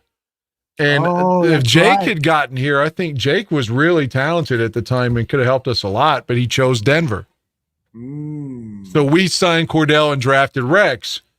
And by the end of the year, Rex was our starter. And, again, like Greg Gabriel said, if Rex didn't hurt his ankle, his career could have been a lot better. He couldn't move it, which is what they reminded me of that when he talked about Darnell Mooney potentially not being able to flex his ankle now. Mm-hmm. That's what Greg said happened to Rex, that his ankle just was, immobile after that surgery. Yeah, that's, that's interesting. By the way, in the chat room, Mr. Shorty I guess there's some talk about Fields going to the Falcons, and Mr. Shorty, who lives in Georgia, says he's a season ticket holder there. Oh, there you go. He says no one is giving a flying fuck about the Falcons, including getting Justin Fields. So I have heard that the Falcons may not be as interested in Justin Fields as a lot of people speculate they might be, because he's a hometown guy from there, that they would prefer this was the writer from The Athletic. He was on with Hogan Johns, and he actually said that they would prefer somebody like Kirk Cousins, more traditional quarterback from the pocket, as opposed to take him. We don't like Kirk. We don't want to see him anymore. Yes. By the way, I got to share this with you from Zach Sullivan. When we had our guest on, Josh, and you asked a question about what happened on the fateful day about the Alan Williams day, he posted this. Thought it was a bomb. Turned out it was a dildo. It probably was. We've said it before. It must have been something sexually. Yeah, it happens in not every corporation, but in a lot of corporations, there are people at work during the 9 to 5 hours sneaking a look on porn. Some corporations have it actually blocked out, but some people know how to get around it. It happens. When I worked at a corporation for 15 years, I had to fire people because of that. Hey, IT department filed a report with HR saying you visited these sites over this period of time and so forth. And the guy said, well, everybody does it. Guess what? You're fired. That reminds me, when I worked at the PD, one of the officers had somebody pulled over, and he was like, I was going with the flow of traffic. And he goes, the response, and this guy, he passed away from COVID, actually. but his name was Officer Vance. He goes, well, you've been fishing before. You can't catch all of them. He said, I reeled you in. You were speeding. Here's your ticket. I love it. That's a good one. All right. Johnny Santucci is scheduled to join us in about 15 minutes. The media mashup is 15 minutes long. Do you mind if I play it now, Dan? No, but can I ask you for a small favor? Absolutely. Can you let me take a leak first? Because I don't want to miss it. I didn't get to listen to a lot of reaction from the weekend, so I really don't want to miss it, but I do have to pee. I mean, I need like 2 minutes. Can you like talk to the chat group for like 2 minutes or something? Take as long as you want. All right. Don't start it without me. I'll be right back. I promise. All right. I see Johnny Santucci just popped in when I was mentioning his name. So he's putting his headsets on. He's getting ready to do his Bears State of Affairs. Tooch, look at the screen. This was even before the show started. Nano said the Bears State of Affairs is epic. So desperately, there are people desperate to hear what you've got going for us, and you promised us a really good one, so we should have that soon. And Dan will join us quickly. I want to just let people know what I've got in the media mashup. First of all, of course, we always start with Hamp. Quit stalling all those sexes. I'm stalling. You're right. Hamp and OB are going to start things off. And of course, OB is still not happy despite the win and stuff. So that's always entertaining. That's how Tucci wrote that. I am the god of thunder and I bring you fire. Beep, beep, beep, beep, beep. The second clip will be first time Peggy Kaczynski, my old friend, joins us via her show on ESPN 1000, her post-game show with Jerko. This was actually Joe T told me, hey, you got to play a clip of Peggy and Jerko, but that show is 4 hours, so I couldn't find anything extraordinary, but I did play a clip, and then Joe, hopefully the next time you hear something good, if you can kind of give me a sense as to where I can find it, especially if it's a 4-hour show, that would help me. Mully and Hall talked to Biggs about what to do with that first overall pick. On the score 670, Burns and Holmes talked with Anthony Herron. I think this is the first time we've had him on in our media mashup. He does really good work in analyzing the Chicago Bears, and he's got some excellent thoughts. I kind of talked a little bit about it. Excellent thoughts on Luke Getsy. So I think we'll want to hear that. And then we conclude with Peggy Kaczynski with Cap.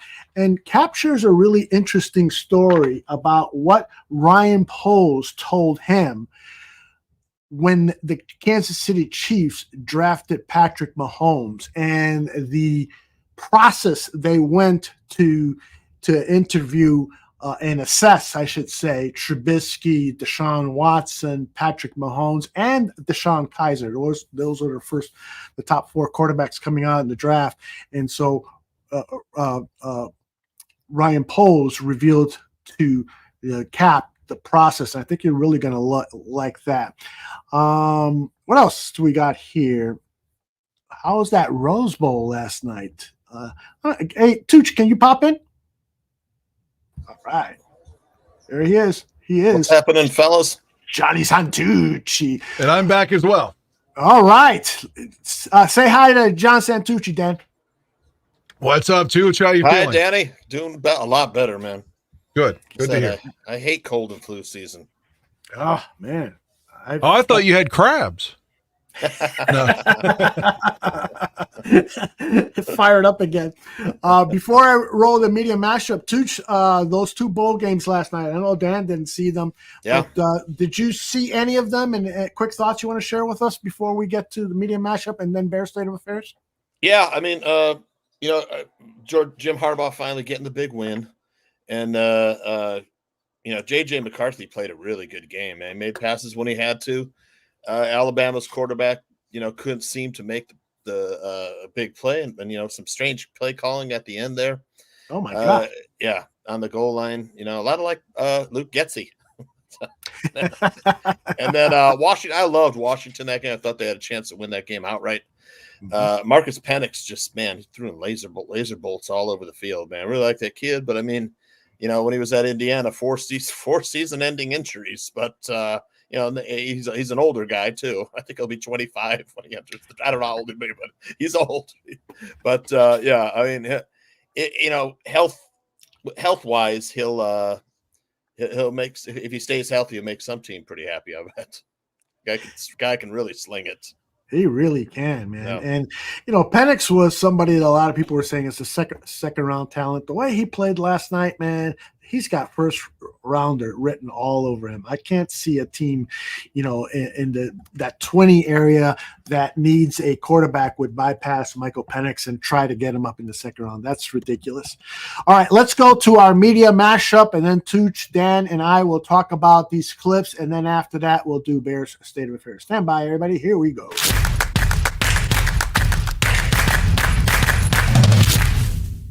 There's a lot of questions that still have to be answered. You got to look at the quality of the people that we're playing, the teams we're playing. That has to come into the equation.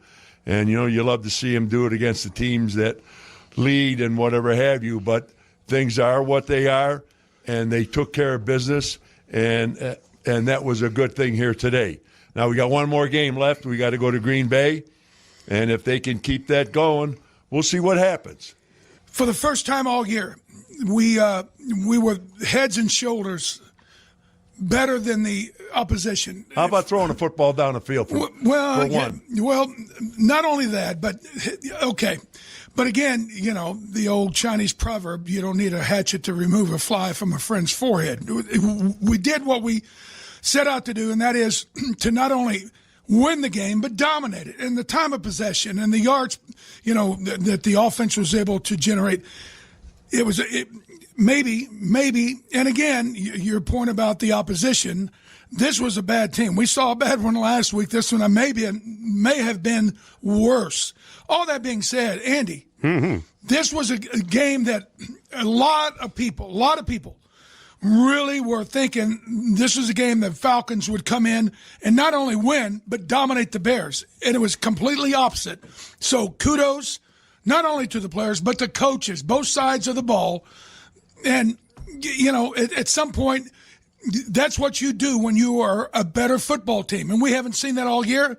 This may have been the first time we saw a superior effort on all occasions. Well, what I liked, Dan, was finally, let's just take the fourth quarter, period. We actually had our quarterback actually throwing the football, trying to convert on third down and trying to put points on the board. We haven't seen that all year. We haven't. No. So it was nice. Whenever it happens, we got one more game to go again. But I'll tell you what, I'm not all of a sudden going to start putting roses on everybody and, this is this and this is that. There's a lot of negative stuff still here with this football team, with the coaches and with some of the players. But they put a lot of deodorant on the product today. But, as we close out the year 2023, a lot of things happened this year that weren't good, especially the start. This is kind of a really neat thing to see them win 5 in a row at home to close out the year. Do Getsy and Fields have a rapport, don't they? You'd have to sit down with Fields and find out. Right. Jess, what do you think? If you're keeping Justin Fields. How do you feel? Yes, those are honest conversations. What do you really feel about Luke Getsy? Somebody's going to have to talk to him, and it's probably going to be the head coach, Eberflus, and it might be Ryan Poles. Hey, can you guys work together? But the minute they got rid of that horizontal passing game, the better they became. You got to be able to go downfield. And maybe your quarterback developed a little bit over the course of the last 4.5 months, too. You can't take away from that fact either. I mean, everybody just sit there. He's not the same guy he was in September. I'm sorry, he's not. And if you can't see it, well, then that's your issue. That's not my issue. Listen, if they are giving head coach Matt Eberflus a longer string to a learning curve to correct some of the ilks, let's say, then maybe they will do the same for Luke Getsy. Be prepared. It doesn't mean that they're cleaning house. To be prepared with the direction, the way this team is going.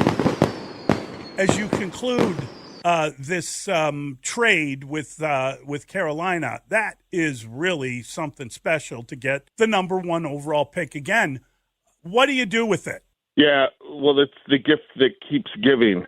And keep in mind, they get a second-round pick from the Panthers in 2025. Right. Like this isn't going to be the end of the trade. You sort of wonder if Scott Fitterer The Panthers GM will be out of work here shortly. Tough times for Panthers fans. What are they going to do? I don't think it's fait accompli because I think they've got to talk about it as a staff. You don't have time during the season to meet with your front office people and your coaches to talk about decisions that aren't due anytime real soon. Justin played fantastic in the win over the Falcons.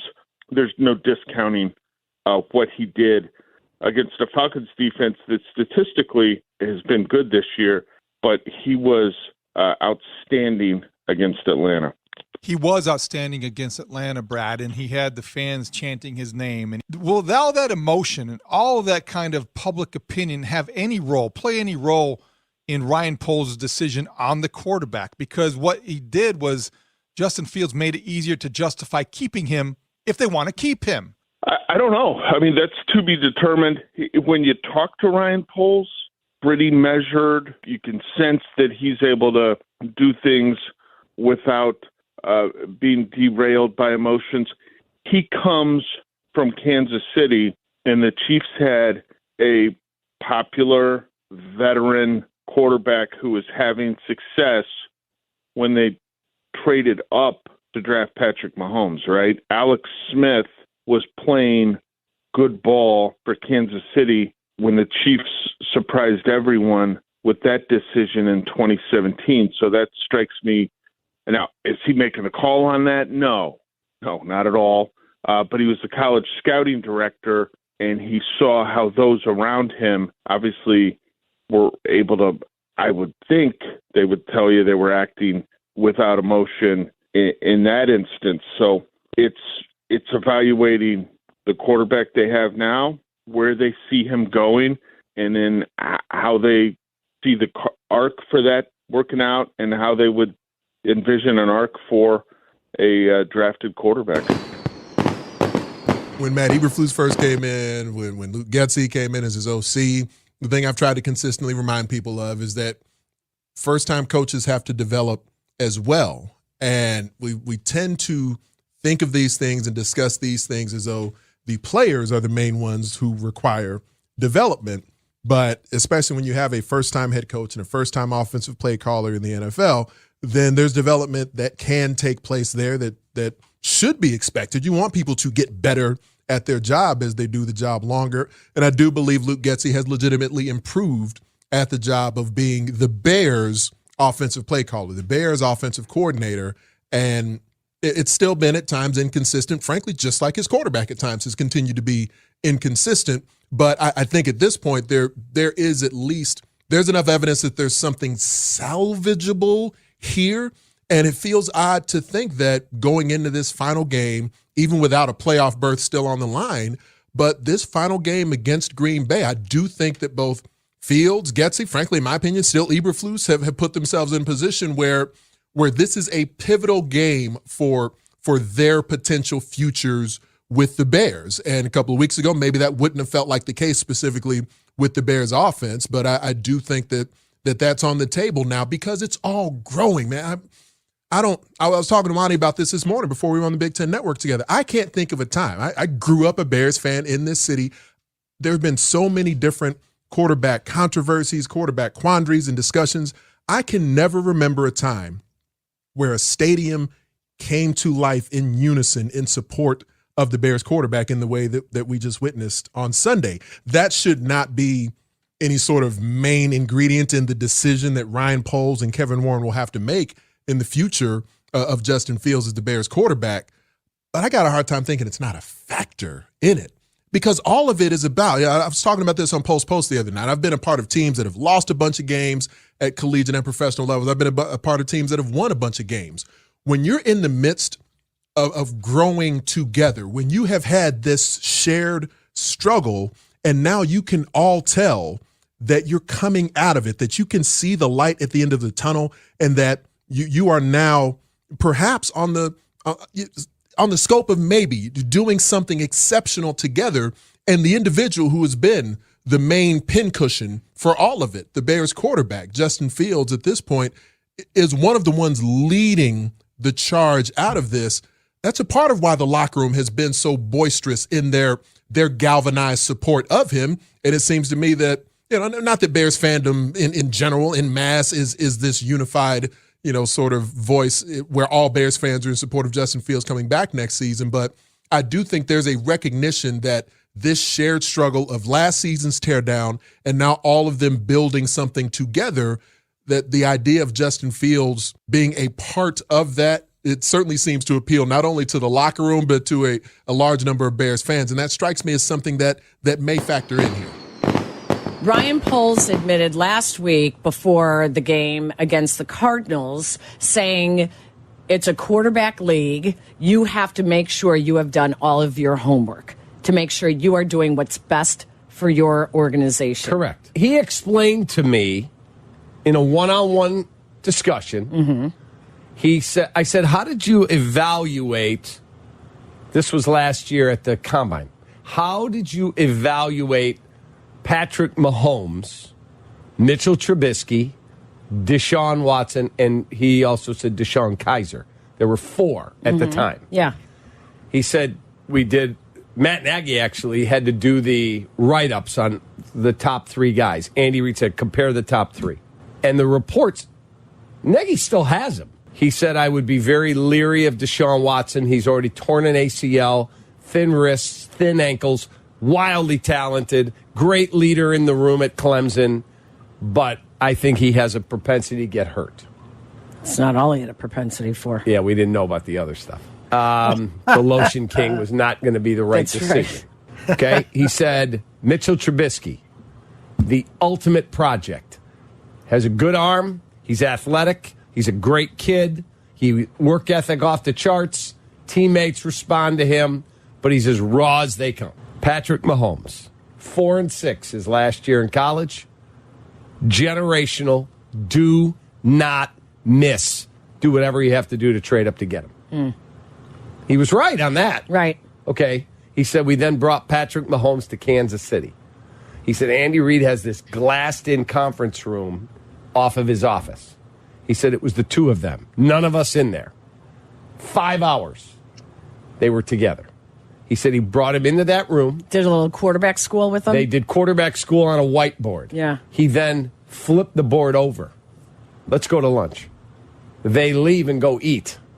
They're gone for 2 hours talking about life. Oh, he was testing. They come back. He said, okay, tell me what was on that board. He said Mahomes nailed it. Now, it came out later. Nagy had showed up at the hotel the night before because he wanted them to take him and slipped him the answers. Oh, come on. Yes. Mahomes told us on the Travis and Jason my Kelce gosh. podcast. Hey, when Andy X's and O's with you, here's the plays. Memorize those. Oh, my You'll have gosh. them tomorrow. And he That's did. crazy. But he said, I never knew how to read a defense. I learned from Alex Smith and Andy Reid and Matt Nagy and Eric Bieniemy. All these dudes helped me. Right. He'd be a dope, is what he called it, a dope with a B on his hat if he came here. Well, so the moral of that story is to go with the guy that already has the tools, not the guy that is a project. Justin Fields has been the project. But Patrick Mahomes was a project at that time. But that's not the way they saw him. They saw him as a guy that had the tools, can't miss. That we can mold this guy. Yes.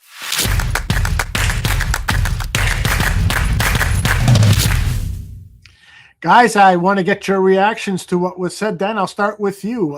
What was the first and foremost comment by any of those media people that caught your ear? What's his name? Anthony Herron? Yes. Yeah, I was listening to, because that's what you and I have been speaking about, how the crowd reaction and all that encompassing it, how that would play into his consideration, his being either Warren's or Poles's. But it sounds like at least Big Anthony Herron thinks that it's a positive, that it could help. Yeah. Is that the way you took it?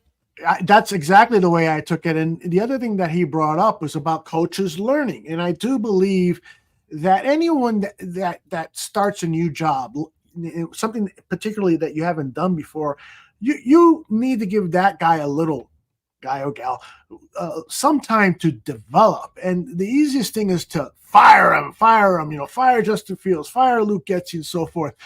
But if you have an investment, give it a little time, And a lot of people will say with Justin Fields, it's been 3 years. He's had enough time. Not when you consider all the circumstances brought in by a lame duck administration, not given any offensive weapons. In his second year, it's a rebuild, a total collapse of the roster with no playmakers except for himself.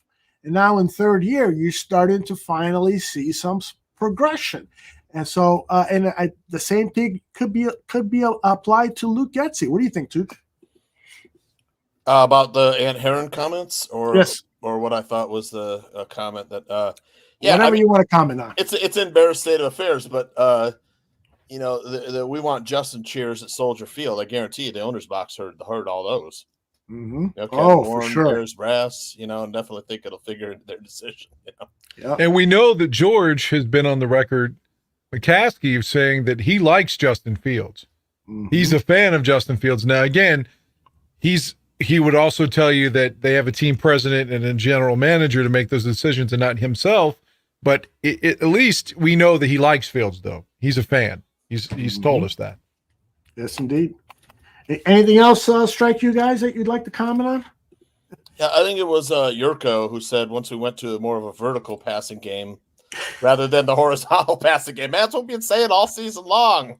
Yeah. Not only that, but Fields was under center more, I've been calling for that the whole time he's been here. Yeah. I don't know if you follow Baralissimo on X, he broke it down pretty good where the quarterback could see the defense a lot better under center. And the defense, when you're in shotgun, they can read the quarterback's eyes. What he's looking at too is what he might do. Yeah, they have more time to react.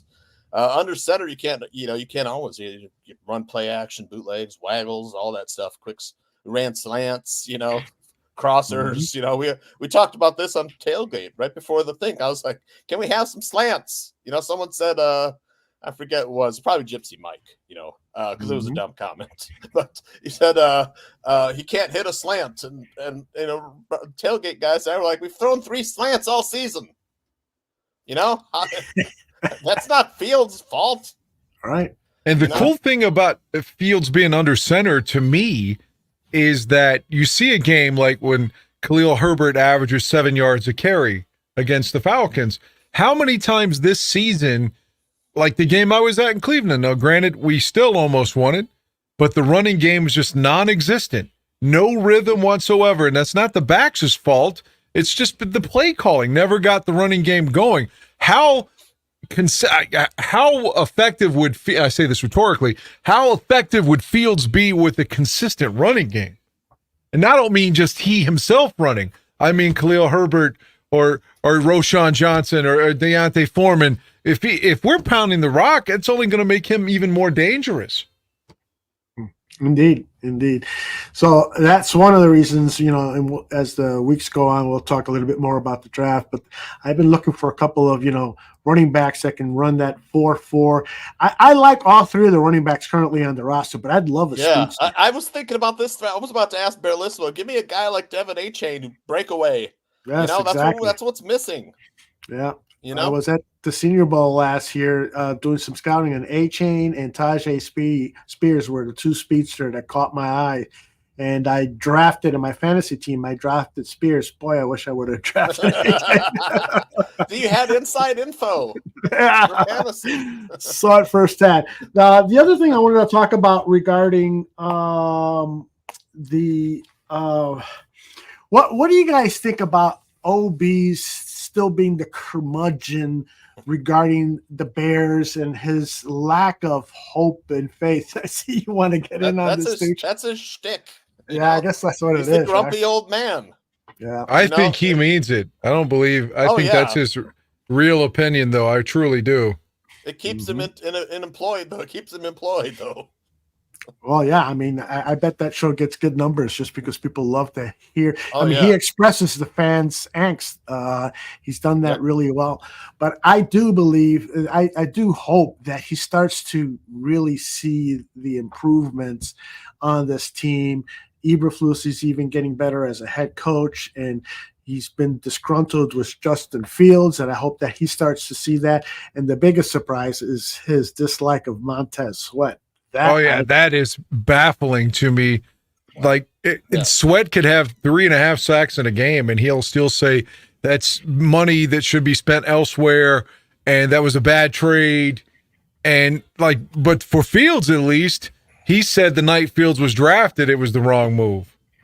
He said that from the jump, but the Sweat thing is baffling to me. Yeah. All Poles has to do is trade with the Commanders and get that Montez Sweat pick right back. That's right. That first round pick that we got was we had the first round pick last year. We traded to the Panthers. We could have we traded to someone else like the Commanders. We could have first round pick next year too. Yeah, exactly. You know, or close to it. And the next year after that, it could go on forever. All right. That is pretty incredible. As Big said, the pick that keeps on giving. 2025 second round pick. You know, you make some transactions. Gabriel said it could go down in history as the biggest trade ever. Yeah, the most valuable trade ever. I believe it very well could be. And giving me even more faith is the play of the guys that Poles is drafted. You know, Dexter is playing so well. I mean, he is starting to get it, man. Did he have 2 sacks Sunday, or was it like a sack and a half?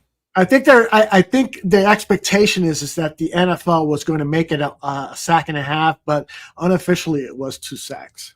Okay. But yeah, Dexter, those defensive backs, those young defensive backs. I mean, Tyreek Stevenson had a hell of a game when he reached in and knocked that pass down and then the interceptions. I mean, did it without interference. Mm-hmm. Great play. And then he's interviewed in the locker room, and he says, we just stayed focused. We heard, people talking about us and stuff, but we just stayed focused. He seems.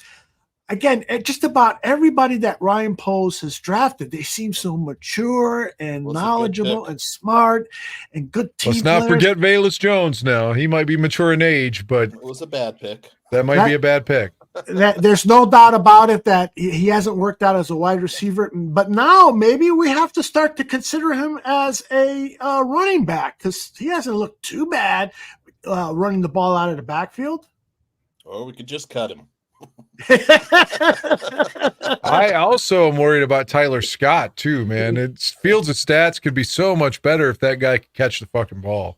Yeah, it's funny. And again, the mark of a leader, Justin after the game said, he talked about the play and all that stuff. But he just boosted Tyler up, saying, I know he's going to make these plays. He's improved so much since the beginning of the season. After the Cleveland game, I texted him, I encouraged him because I see so much on him. He's going to make those plays. It was like, dude, you have become a great leader, Justin Fields. I'm so proud of you.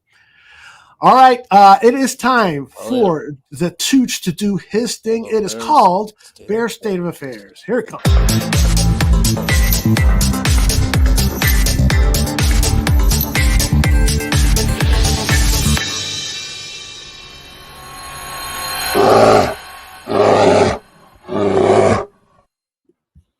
All right, Bears State of Affairs, 2023 NFL season, New Year's Eve party hosted by Justin Fields.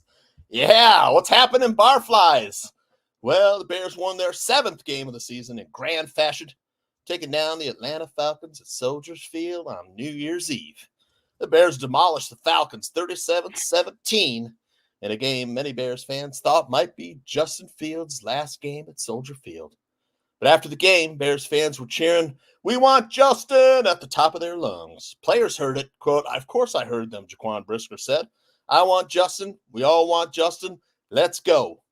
If players heard the chants, Bears ownership and management sitting in their skybox high above Soldier Field definitely heard it as well. With Sunday's win over the Falcons, the Bears are now 7-9, and the team is building definitive momentum heading into the final game of the season, a bookend rematch of the season opener against the Packers in Lambeau Field. The head coach of the Bears and his starting quarterback definitely heard the fans. Quote, "I'm going to remember this for the rest of my life," said Fields after the game. Justin Fields' performance Sunday is likely a key part of the argument to keep him in Chicago and build around him in the long term.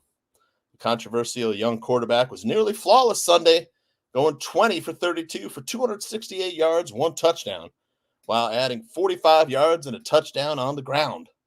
Fields beat the Falcons with his arm early and then gave the fans some Fields magic on the ground to salt this one away in the second half. If Sunday was Justin Fields' last game at Soldier Field, he went out with a bang, giving his fans something to celebrate on New Year's Eve. The Fields opened the game with a laser to DJ Moore along the sideline and finished the drive with the bucket drop for a 7-yard touchdown from number 1 to number 2. The first half was Fields at his best. 24-year-old quarterback played a clean half of football outside of 2 sacks. He was accurate, made precise throws down the field, and used his athleticism to extend plays while still looking to throw downfield.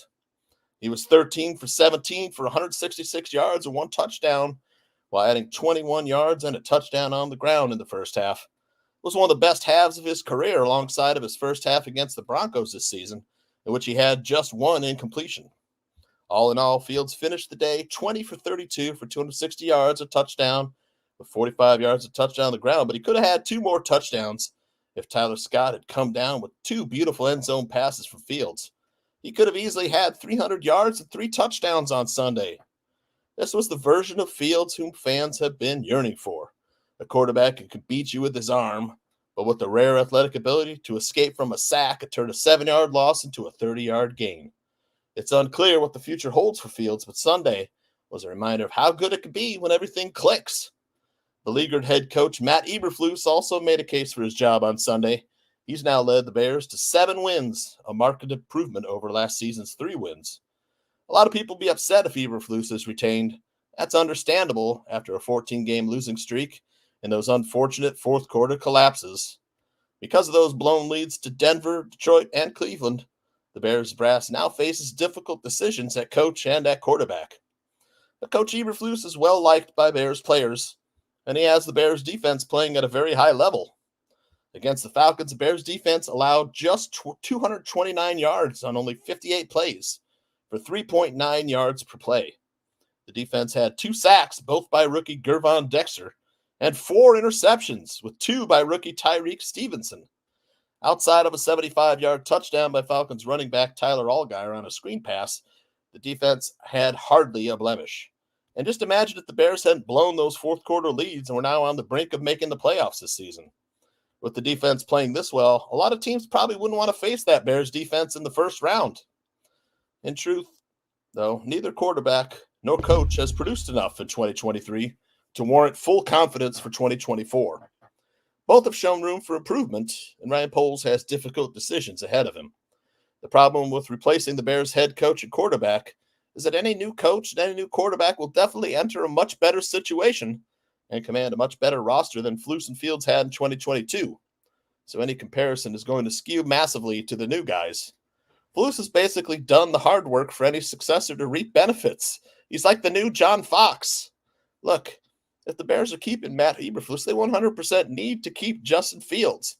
I don't care who the offensive coordinator is. The Bears cannot risk continuing the same cycle of drafting a quarterback with the head coach going into a lame duck year. Add in the fact that this Bears locker room absolutely loves both Eberflus and Fields. That's something that the trade Justin Fields crowd doesn't seem to ever consider. That the move could definitely damage the morale and camaraderie that Ryan Poles has built with this roster. This is what I want Poles to do this offseason. Scout every quarterback, attend their pro days, meet with them, explore the trade market and the free agency market, consider all the offers for the number 1 overall pick, consider all the offers for Justin Fields, and then make a decision based on what's best for the Bears in the long term. I'm genuinely thrilled Justin Fields got his moment Sunday. He's handled all of the pressure of being a Chicago quarterback admirably, including the meatballs and the haters and the Bajent sexuals. The Fields haters will never admit they were wrong on Fields, even if he throws for 300 yards and demolishes the Packers next week, because those fans are never wrong about anything. Just ask them.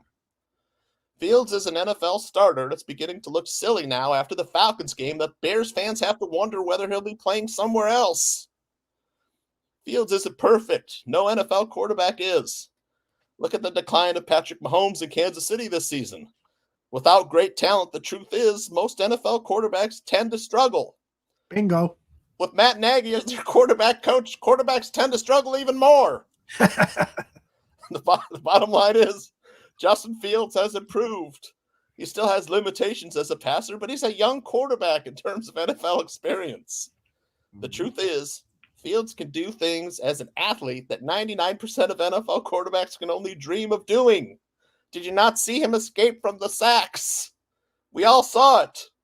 If the Bears didn't have the number 1 pick this year, the decision regarding Justin Fields would be easy.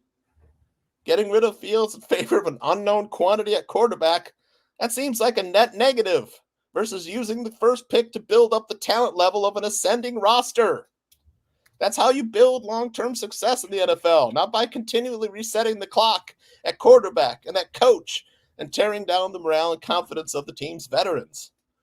Earlier this season, if you told me I'd be advocating for keeping Matt Eberflus and Justin Fields, I don't think I would have believed you. But that's where we are, heading into the final game of the 2023 season, a rematch with the Packers in Lambeau Field, the final bookend of this season. Time for Eberflus and Fields to rise or fall. Time for a bona fide chance to possibly knock the Packers into the dirt and ruin their playoff aspirations.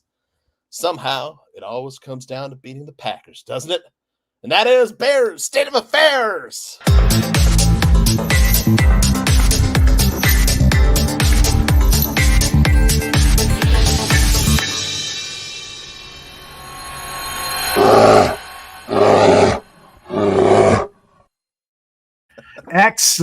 Excellent job, Tooch. That was phenomenal. That's the state of it, Aldo.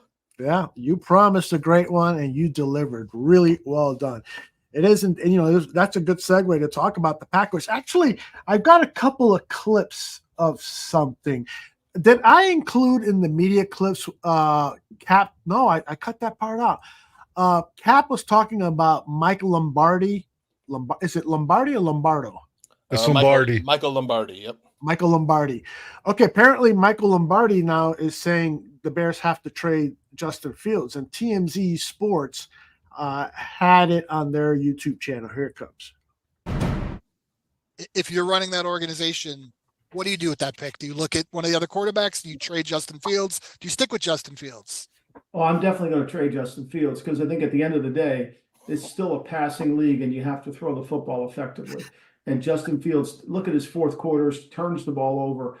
But I do think he has trade value. I think there's a certain situation where he could prove his skill set if he can stay healthy and hold on to the ball and not turn it over. So he has value. You're not going to just cut him. He's got value in the market. But I think you need a better player at the position, someone who can throw the football with more regularity that doesn't have to wait for the second play. This is what happens is he's better when the play breaks down and we get to the second play as opposed to the play called in the huddle. And then if they do move on and you have that pick, is there a quarterback that you like the most out of the guys out there? It's so early, but I think a lot of it is getting comfortable with the player. Look, you're going to put your name on this guy. This guy's going to represent your franchise. You got to make sure he's the hardest worker. You got to make sure he's a great leader. I'm not sure I know the answer to those questions. I think Drake May, Caleb Johnson certainly deserve a lot of Michael Penix. They deserve junior. They deserve a lot of look-see, but you're talking about somebody you're going to put the faith of the franchise in for at least 3 years. You got to make sure you're right. Can I react? Please. Yeah, I have a burning reaction as well. Yeah, I have a visceral reaction. I kind of said this earlier, but it's worth reiterating. There's no guarantee that whomever you draft is going to be a success. And overwhelmingly in the last 10, 15 years, first-round picks have been busts, with the exception of like Joe Burrow and Mahomes and the guy in San Diego. Help me out. What's his name? Justin. Yeah, exactly. Most of the people are more Zach Wilson with the Jets and players such as that just have underwhelmed. So to me, for the certitude that is elicited there by saying, you're going to get a better quarterback if you move on from Justin, you don't know that. So what we do know is that he's an ascending player that's been here through the ups and downs that we all knew we were going to go through when a complete and total rebuild happens. And now he's finally ascending. His teammates like him. The fucking the fans like him. I mean, just to me, it's you can't pull the plug when everything's finally going to the other side. Mm-hmm. You know what I'm saying? Especially when it's an uncertainty. Yep. When it's an uncertainty, the guy you're going to trade him now. He's going to ball somewhere else, and we're going to have a bum. Like Caleb Williams, also known as the next Johnny Manziel. Or Caleb Johnson, as Lombardi called him. He doesn't even know his name. I missed that. How is this guy an analyst or commentator? He was 4-12 as a GM, by the way. 4-12 with the Browns. I was just gonna say he was a GM. Oh my goodness! Yeah. What a joke! But he's making some money now. He's over at Vision Radio making money, talking gambling, and issuing these provocative remarks. Well, I got two more clips here. Wait, hold on. Can I react? Oh yeah, I'm sorry. Dude, go ahead. Well, first of all, two things. Like last week, I asked Michael Lombardi to show us on the doll where the Bears organization hurt him. Remember, in Bears State of Affairs. That's right. This week, he's a walking contradiction. He says, we need someone who's a passer, and then he says, but Fields has value. Well, if he can't pass, what value does he have? You fucking idiot. That's all. That's all. All right. So Peter King where is he at now? NBC. He's been all over the place. He's a Hall of Fame reporter. Sports Illustrated for a long time, right? Right. I listened to his podcast, and oh my gosh, the guy was talking about trade scenarios, and it was so boring. But I'm glad I stuck with it because he had this little gem of what he thinks the future for Justin Fields should be. The Bears. So often, what we do is we look at quarterbacks as the nirvana for teams that are rebuilding. The only problem I have with doing that right now is that there aren't many teams that have been in as unique a position as the Chicago Bears. They pick number one in this year's in the 24 draft, and they already have a guy at quarterback who their fans are chanting for. Their fans want to keep Justin Fields. I think most do, or at least a majority of them do. And they want to use this draft and next year's draft and maybe even the 26th draft to build the team around Justin Fields. There you go. Interesting that he had that thought. I'm not sure. I don't think it would be fair for me to say that he was anti-Fields earlier in the season, but he was certainly reporting like, Fields wouldn't be around. But that's now his opinion. Do you like Peter King, Dan Aguirre? He's fine. I mean, it almost feels like he's just like a figurehead now. He did Monday Morning Quarterback for 44 seasons or something.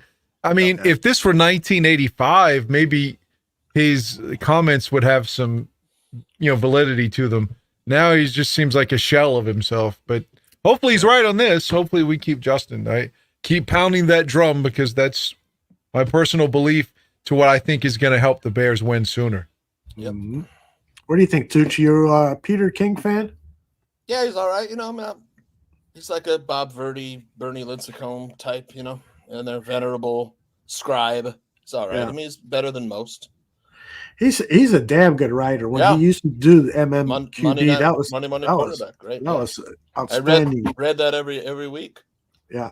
And Tareen is right. When King is on with Florio, he'll set him straight. So he's got. So will Greg Gabriel. You think?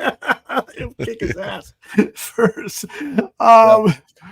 Okay, I got one last one. And now this is on NFL Live. It was a little long at 5 minutes, so I chopped it down a little bit. But these are, who was it?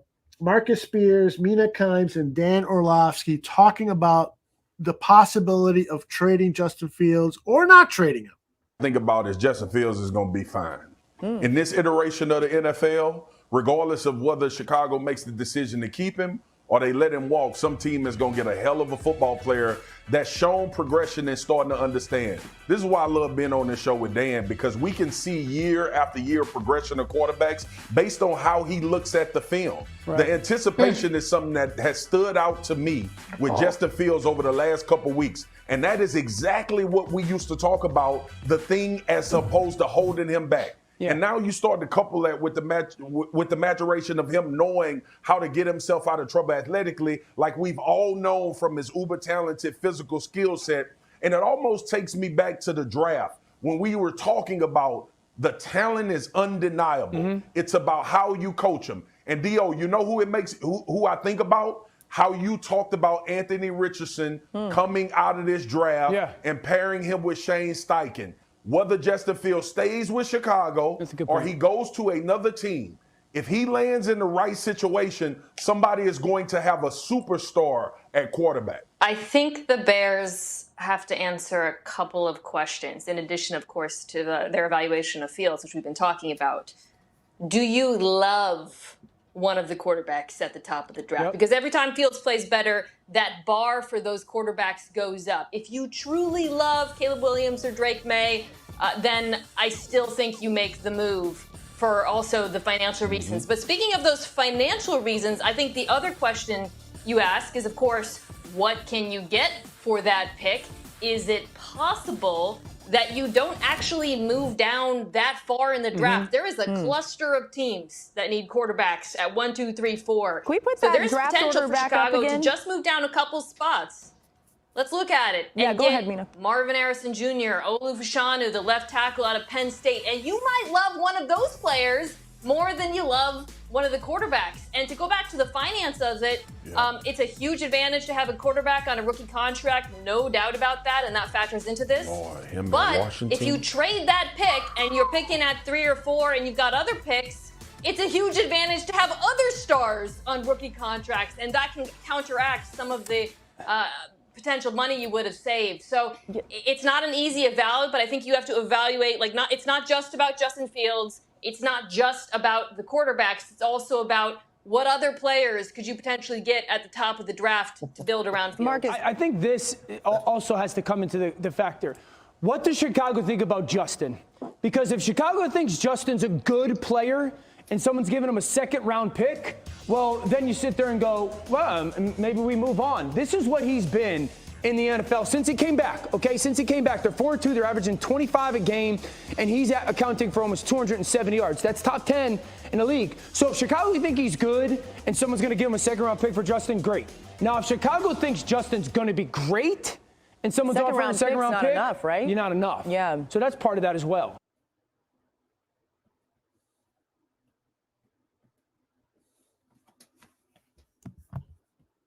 Aldo's muted, I think.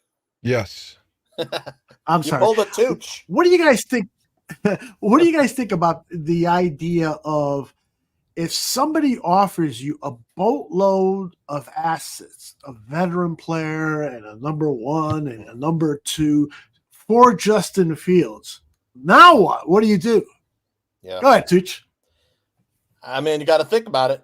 It's got to be a great package. You know, you definitely have to think about it. Yeah. You know, that's why I said in Bears all those things listed. Got to explore every option, even trading for Fields. I don't know. What if this were like 1980 and you'd say, boy, that Walter Payton, he won an NFL MVP, but they haven't won any games with him. You know, maybe you should trade him just because somebody will give you a boatload for him. I mean, if you like your guy, you stick with your guy. Who gives a fuck what people want to offer you? I mean, you could probably get more with that first pick than you could for Justin. Let's keep it real, because of the possibility of what these younger guys could be in the future.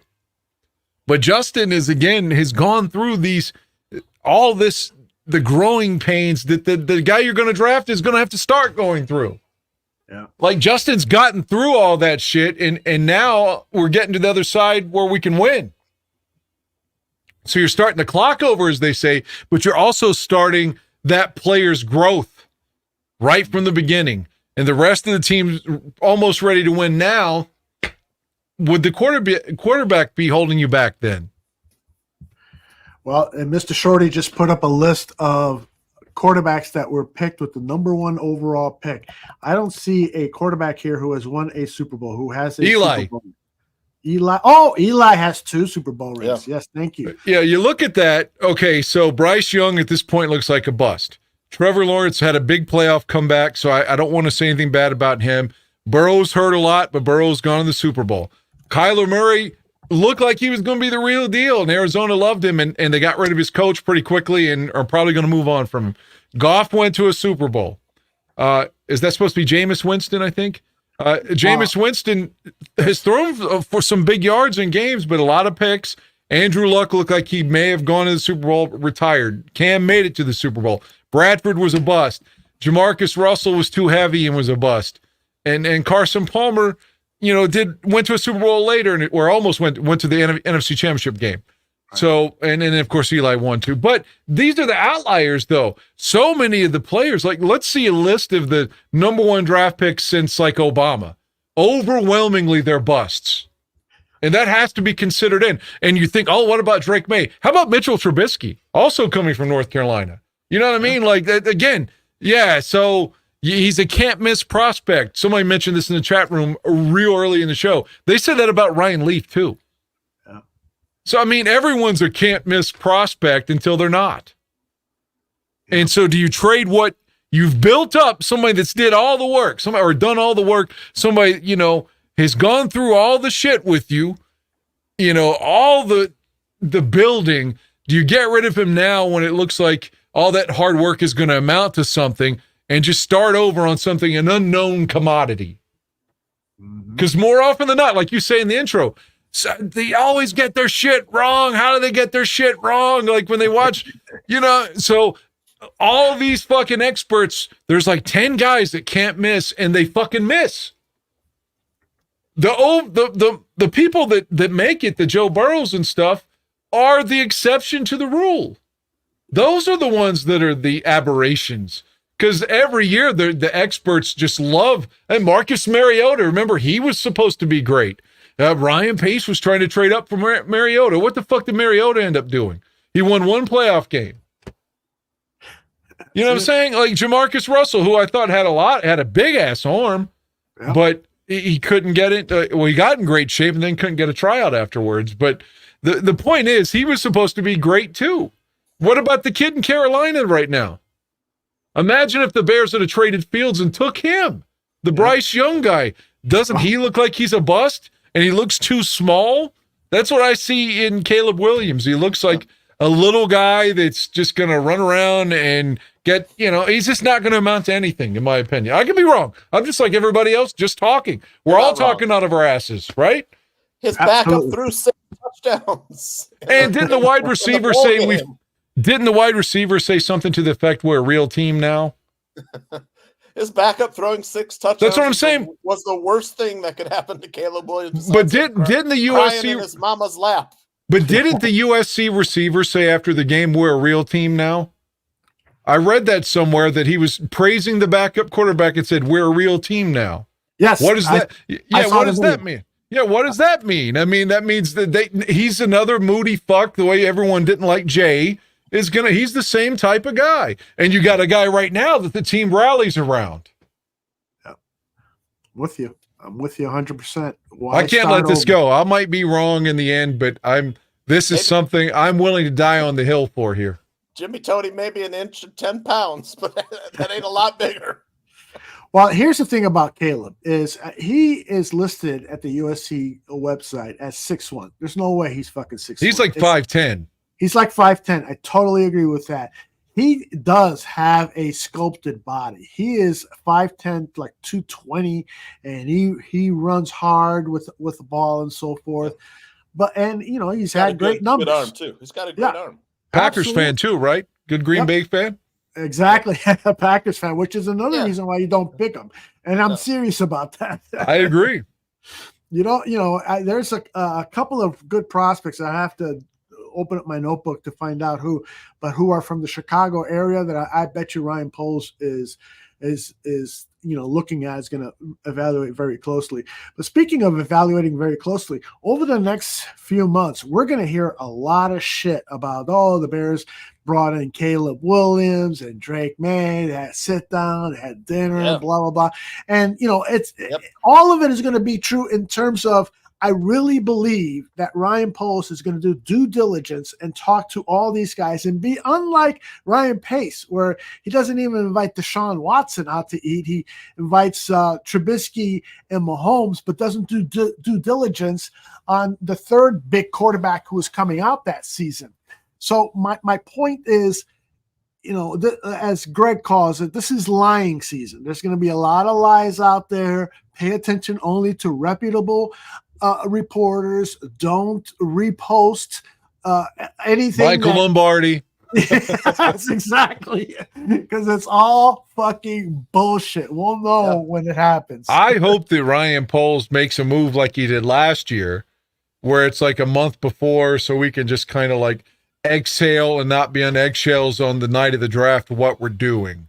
Yeah. He went ahead and made the trade, in March, April last year, and we knew we had a trade in place. Justin's back. That's what I'm hoping for. But I guess, like we said, if Eberflus is back on Monday, why would you want to do that and draft another quarterback from a lame duck coach? Mm-hmm. So maybe if he's back on Monday, maybe Fields is back too. Right.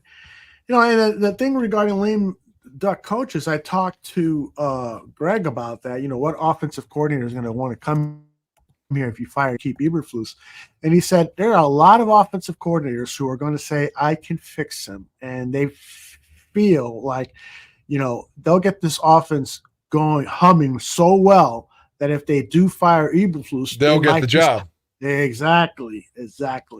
So, I don't know, man. I know our emotions can, get into the dumps when the Bears lose and ride sky high when they win. But I just feel like this guy is finally starting to come around, and all of that investment in time, and the coaching staff too, and other players in the team. And so it's all starting to gel.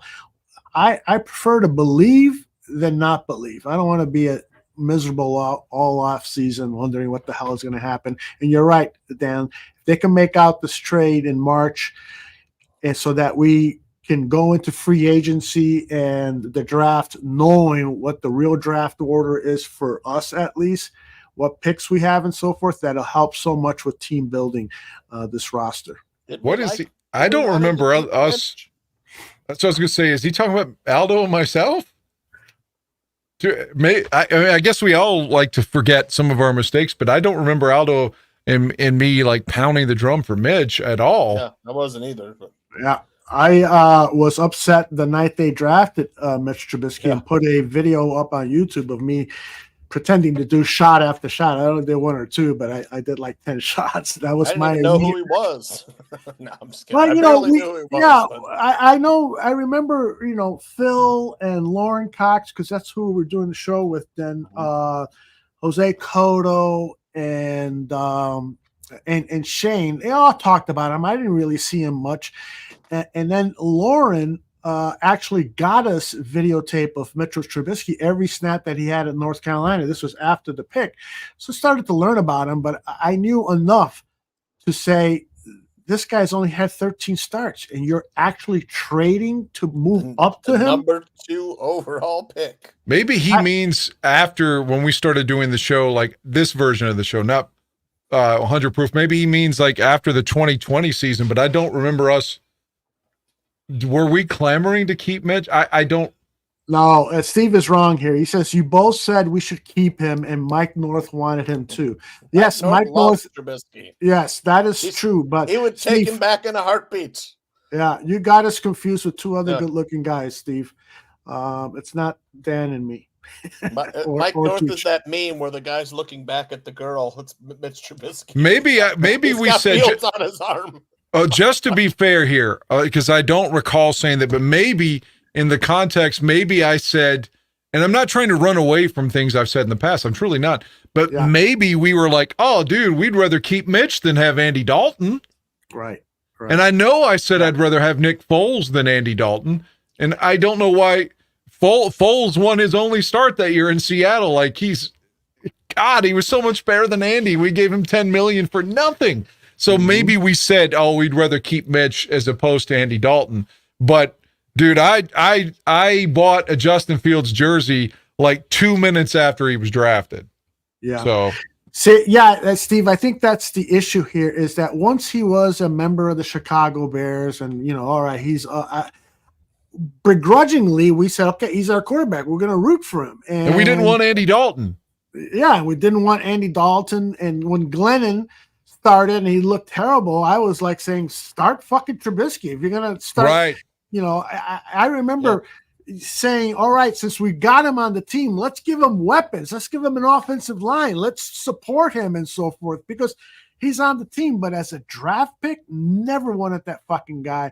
And somebody in the chat said somebody wanted Kaiser. Yeah, that was Shane Marsaw who wanted the Bears to draft Deshaun Kaiser and to use that first round pick on somebody else. We had already signed Glennon, not that he was a proponent of Glennon. Although when I wanted Patrick Mahomes. Yeah. I was the guy who wanted. I would have spent number 3 overall on Mahomes. Yep. That is true. But I think Steven, I think he's talking about us saying we should pick up Trubisky's option and give him another year to prove himself. That's it. Mm-hmm. Not like we have to have him no matter what, but we also get other guys or draft another quarterback. That's the thing. What's his name? Pace said he would draft a quarterback every year. It's time for him to put up or shut up. Exactly. Again, I think just trying to be fair. I think I would have said I'd rather have Mitch than Dalton, but that's the only context I can think of. I took up for Mitch versus Nagy. I felt that Nagy was playing like trying to save his job and trying to make Mitch look like he was the problem, but I was never the big, I was a Cutler apologist, and I admit it. I was a Jim McMahon apologist, and I'll own it now for Justin Fields. And I tell you, if you'd have told me after the Denver. Rel, I love you. Mike finally died on that Mitch Hill. He did. It was sad to see it on X. He was like, Mitch, you broke my heart. It's Uncle Mike. It was so funny. I felt bad for Uncle Mike. Yep. Well, I was just going to say, if you'd have told me after that Denver game, this is kind of playing off what Tooch said on State of Affairs, that I would think that, because I was like, after Fields threw that pick to lose, I was like, man, he just doesn't have it. I want him to have it, but I don't think he does. But Fields and the coaching staff made a dramatic comeback from that 0-4 start. Just incredible. And to overcome all that adversity together, that means something. That shows a lot of character. And like somebody mentioned earlier in the chat group too, that they didn't think Caleb Williams had a thick enough skin in the number 3 or number 2 radio or market in the country, such as Chicago. I guess number 3. But point being, Justin has proven that he does, right? Right. Justin has thick enough skin to make it here. Trubisky didn't. Dude, I've never been really out on Justin Fields. Let me just say it. I've always talked about how he's that kid that stayed at his locker, in his uniform for hours after a game. He's the guy that you knock down in the dirt and he gets up doing push-ups saying you haven't beat me. That's why I haven't been out on Justin. I think it's been enough time.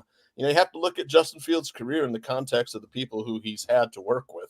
Jordan came on. Who was he talking about? Yeah, Jordan wasn't on this show recently. No, Jordan and I don't. Tailgate. I was going to say, Jordan doesn't like me, and I'm the biggest fan of him. He doesn't like Justin Fields. Yeah, but he loves the Packers, so. I don't know if he loves the Packers. He's more of an NFL all-around commentator. Right. But he's a really interesting guy, knows a lot about football. I don't always agree with his take, and I think he sometimes likes to rattle people's cages a little bit. Yep, he offers windsocky. A little bit windsocky. Steve, I made a video at 2017 just prior to the draft. And as I was saying, this was prior to the draft. I'm going to pick it up in the middle just to show you what my feelings were on the 3 quarterbacks. Can you lose that graphic from Steve? Mm-hmm. And then I'll put this up. There we go.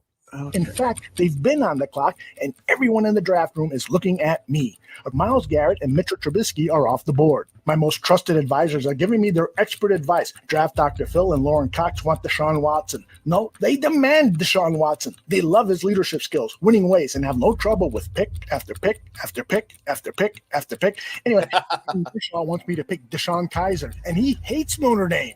And Jose Cotto looks at Sean Lattimore and says he's the best cornerback he's scouted in 10 years. And Jose knows talent. Have you seen some of the talent this guy's dated? Whoa. The decision is mine. I like Hooker, but is he a one-year wonder? And what about that torn labrum in his left hip? Why does that worry me so much? Duh. And Lattimore's hammies, they worry me too. Sorry, fellas, I'm passing on Watson, and I'm passing on Kaiser too. In fact, on my board, the one I have yet to share with you fellas, I have Patrick Mahomes as my #1 quarterback. There's something about this kid. Reminds me of the first time I drove my 65 Mustang. Hang on, baby. Ate my first Mexican. I never saw that. That's before. Really? That's right around when I was coming into Bari. Whoa, whoa, whoa, whoa, whoa, whoa, whoa. Well, not only that, but OB here on Bears Bar Room. But again, pressing too many buttons. It's like when I'm playing a video game. Oh shit! Yep. But that's how I felt at the time, and like any true fan, you get the guy you least like. He's a fucking idiot. Thank you, Bob. I'm not trying to denigrate Steven here, but is his point that because he clearly disagrees with wanting Fields, he's just trying to expose us as being lack of integrity here or lack of knowledge? What is he? It seems like he's trying to take a shot just because he disagrees with us on Fields. I was out on Eberflus, man. Now I'm like, you probably have to keep him because the locker room loves But him. what's his motivation, though? I don't understand what the point is. I'm sure he'll respond to your question. I feel like Steve is, he's done with Fields, and he's surprised that everyone now is swearing on Fields. I've been pretty much in Fields' corner consistently, But do I think that he doesn't have room for improvement? No, Mm-hmm. But this is the whole thing. I share this on Tailgate. I have a theory of what will happen with in the off season. Knowing what we know about Ryan Poles, but if you're a gambling man, you are gambling on the sky's the limit Fields talent, versus an unknown quantity in Drake May or Caleb Williams, And what we know about Poles is that Poles is a guy who values picks more than players sometimes. Like I said, he could trade this first round pick ad infinitum, forever. Forever, he could have high picks going for it. He can make this last until he retires from the Bears organization at I love that. Aldo's age, But yeah, look, the locker room loves Fields.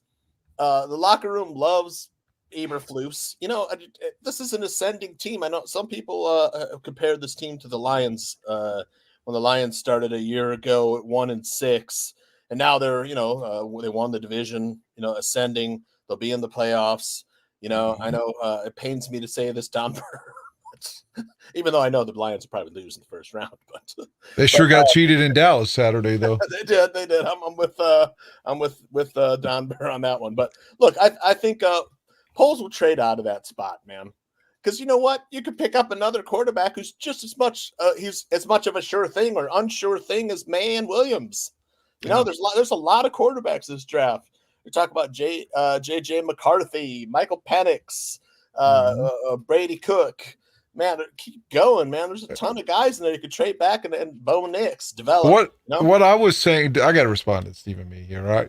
What I was saying about it's eating them up. But don't forget to come back to me on my theory, though, Danny. I'm sorry, I didn't mean to step on you there. I'm just saying, but the quarterbacks that come out in the first round over the last decade, the majority of them have been busts. That's not me just making shit up to propagate a theory to support my opinion on Fields. I mean, my opinion on Fields could ultimately be wrong. Maybe the Bears trade him and he sucks wherever else he goes, and maybe that we applaud it as a great move by Ryan Poles.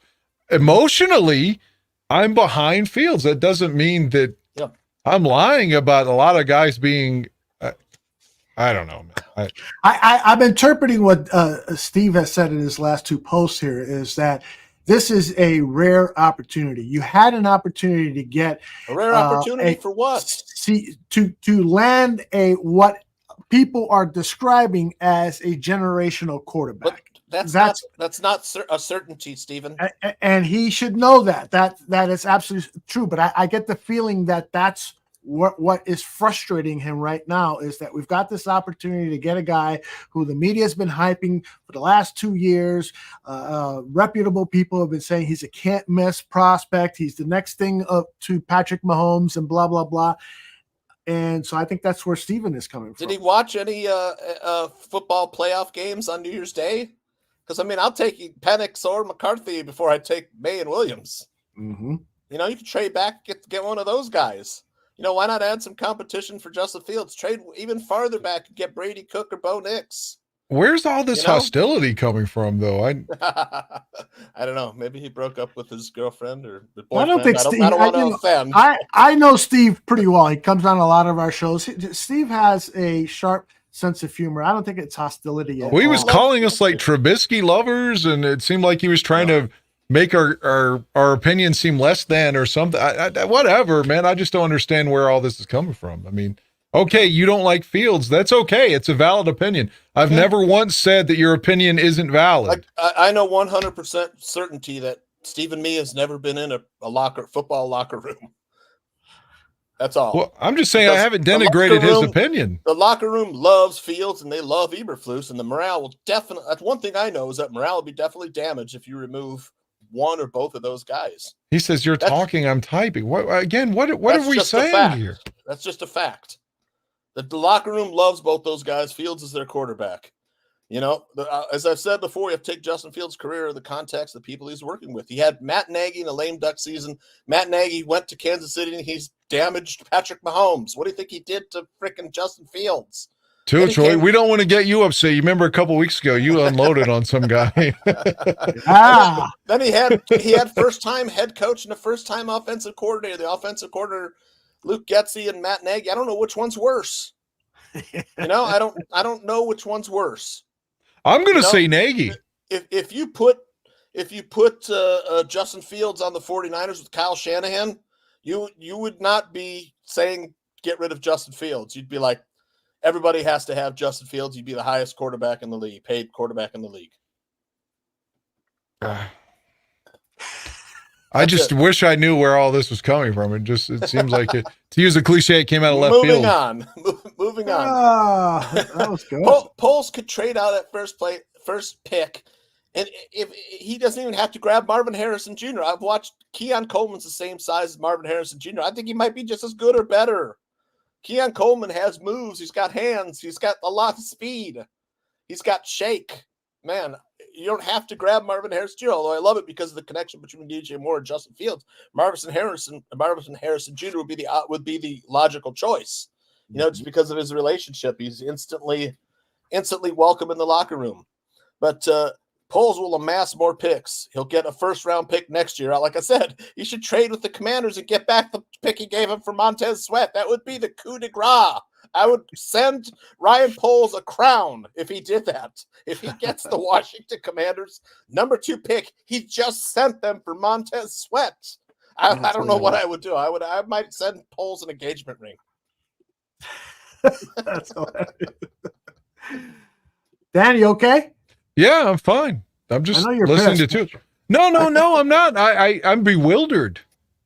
That's all. I was bewildered by, like, wow, where's this coming from? You don't know that, Dice.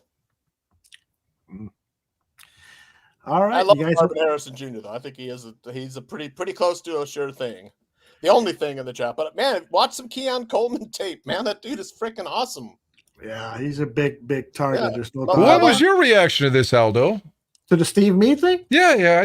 I'm still trying to process. That didn't bother me. I know that he's got kind of a sharp sense of humor. He's sort of like retro. Aldo and I have been Bears fans for close to 5 centuries. We don't care. Yeah. We don't fine. care. Everything's good. Water off a duck's back. The only thing I was just trying to interpret it. That's all. The only thing I care about is the weather in Green Bay. Yeah. That's all I care about. And this woman here is going to tell us it's 33 degrees. I'm not normally a leg man, Aldo, but man. But you just changed your mind. I changed my mind immediately. I love it. What is this? I got ESPN. Oh, that's from last week. I got all sorts of goodies here. But this is the best one. This is from Santucci. Well, nobody's perfect. Yeah, back when that was during the 14-game losing streak, man. Gosh, you remember that? That goes to my point. Who would have thought that this guy, with that losing streak, and all those consecutive losses at home, like, we have to give him props. Even if he ends up fired, he did something fairly spectacular to even get close to where almost making the playoffs to where he was in September. Aldo and I are both drinking bourbon, I think, like true Bears fans. Yeah, let me do a plug for this. This is called, let's see, let me go over here. Belo's. Belo's, Nice. Yeah. handcrafted premium bourbon. My brother-in-law and sister-in-law just got this for me, and it is really smooth, man. I love the efficiency of bourbon. I noticed, Aldo, that you were holding that bottle with your right arm. That's right. Really? So how's the right arm right now? What's your update? Well, it's Are you able to jerk off with that thing? He's lefty. He's left-handed. lefty. Oh, that's right. That's right. Yeah. Thank God I'm lefty. It's feeling pretty good. This is still, somewhat numb, this whole area. But it's getting there. There's no doubt about it. Do you think that right now in January 2 of 2024 that it is likely to presume by the fall, if you wanted to, you could attend football games again? I feel like I probably will be able to. Absolutely. Yeah. Okay. That's good. That's good. Yeah. We got a question here from Joe Tutuch. Do you like Rome Odunze? Not as much as Coleman and Harrison, but he's got size. But to me, he looks slow. He tackled immediately. Man, watch Coleman. Coleman has yak. If you want yak, you're going Coleman. Odunze, from what I've watched, he goes down almost immediately. Keon Coleman has got a shake, that wiggle. He's got crazy legs. He's 6'4", 215. He's the same size as Marvin Harris Jr. He makes one-handed catches all the time. He's probably got 13-inch hands or whatever, just like gigantic mitts, But yeah, I like Keon Coleman. I think he'll be good. If you can't get Marvin Harrison Jr., Marvin Harrison Jr., he's plug and play. He's got a high floor, and he knows two of the top players on the Bears already. So I'd be happy with either one. But if you can't get Marvin, if someone knocks you out with an offer to pick to get Marvin Harrison Jr., Paul's definitely going to consider that. Yeah, no doubt, Mr. Wheelan and Dealan. This is like this next draft coming up is the Ryan Poles draft. Like I said, he could keep trading every year and get a first-round pick and hope that team tanks the following year. Absolutely. Yep. And that's what Orlovsky said in that clip. Trade to a team. Brian Baldinger said the same thing. Yeah, and it's not. Yeah, a couple of people disagreed on the New England thing. I think New England is going to be bad for a while. You trade for their number 1 draft pick, it'll probably be a top 5 pick next year. Oh yeah. So the Commanders probably too, though. Yeah, they'll have a rookie head coach. Because Riverboat Ron is likely gone. Yep. They traded away some top defensive talent. Although they played arguably pretty well down the stretch, even though they lost. They've been more competitive than I thought they'd be. But what do you, right now, if the season were to end, the Commanders would pick second, the Bears first, of course, with the Panthers pick. What do you think the Bears could get for the Commanders to move up just one spot to get Caleb or whoever they want as their quarterback? At least they're one, right? They're one next year. Did the Bears give that up for Trubisky? They could get the 2 of Commanders, and then but we went from 3 to 2. Yeah. If you're going to 2 to number 1 overall, it's probably going to be a number 1. That's true. There's more value in that number 1 overall pick. Like I said, we get their 2, and we get that 2 that we gave them for Montez Sweat, and next year's 1. Yeah. There is this draft chart out where it assigns points to every pick in the draft. The 3,000 points is Jimmy the first Johnson overall pick. Jimmy Johnson did indeed come up with that, and there's Did you catch his variation. love fest with Jerry Jones in the last game? He was I inducted did. into the Ring of Honor. They got a little teary. Yeah, With Jimmy and Jerry. And Jerry had a nice little speech there, Yeah. so I give him kudos for that. Jerry Jones looks like he's about to die. Yeah, He looks I like the was gonna fucking say crypt that. keeper. Yeah. Well, he's got to be in his 80s, right? Oh, yeah. Staubach looked he's in old, his old, 80s. old too. I mean, I was Yeah. like, is that Roger? I was like, Roger looks like he's 97. Yeah. Roger the Dodger is about ready to go 6 feet. Speaking of Roger the Dodger, I thought I was going to say this earlier. We were talking about Fields' running Sunday, which was getting out of again, that looked like straight up Staubach or targeted. Or if you want to be more modern, Michael Vick, I mean, or even Jackson. It was better than all of them, probably.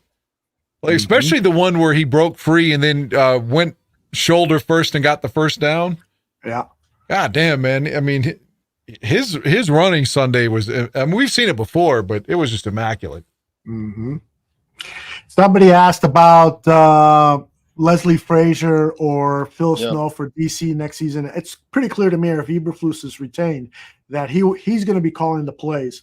So he's going to bring somebody in like a Snow who is going to be good with that. Isn't Les still under contract with the Bills? He just took a leave of absence. Yes, but I think he's I don't know for sure, to be honest. I thought his goal was to come back with Buffalo in 24 when he took his leave of absence. Okay, maybe you're right. I didn't know that. I'm gonna run the Thick of Wiz, guys. Take it away. All right. Danny, goodness gracious. Are we over the Stephen Me thing? Yeah, I'm fine. I was not upset at all. I was just trying to understand what his agenda was on it. I was just trying to sort through it. That's all. Yeah, he might have got a little. I got too many other things to worry. I got surgery in the morning. So. Oh no, what's going on? Oh, it's that thing, right? On the That's on your cyst. back? Yeah, that's at 8 a.m. Eastern. So. Yeah, good luck with that. Thank you, man. Like I said, that's a lot more to worry about than if someone thinks. Yeah, I'm wrong on Justin Fields. I mean, what would you do if you were Poles, and what do you think he'll do? I don't know. I have no clue. I know what I would do. I would keep Justin and take Harrison, like you said, and try to get another pick next year and continue that cycle. But I don't know what he's going to do at all. Plus, Warren may be involved in this discussion as well. Yeah, I agree. Definitely will be meetings postseason. Look, Ryan Poles to me might be in this. At least I'm of the mind that I'll take a quarterback with 3 years of NFL experience over a new guy coming into a locker room that's ascending. Poles' rebuild is a little bit ahead of schedule. Would you agree? I wouldn't have in September, but the last 4 or 5 games.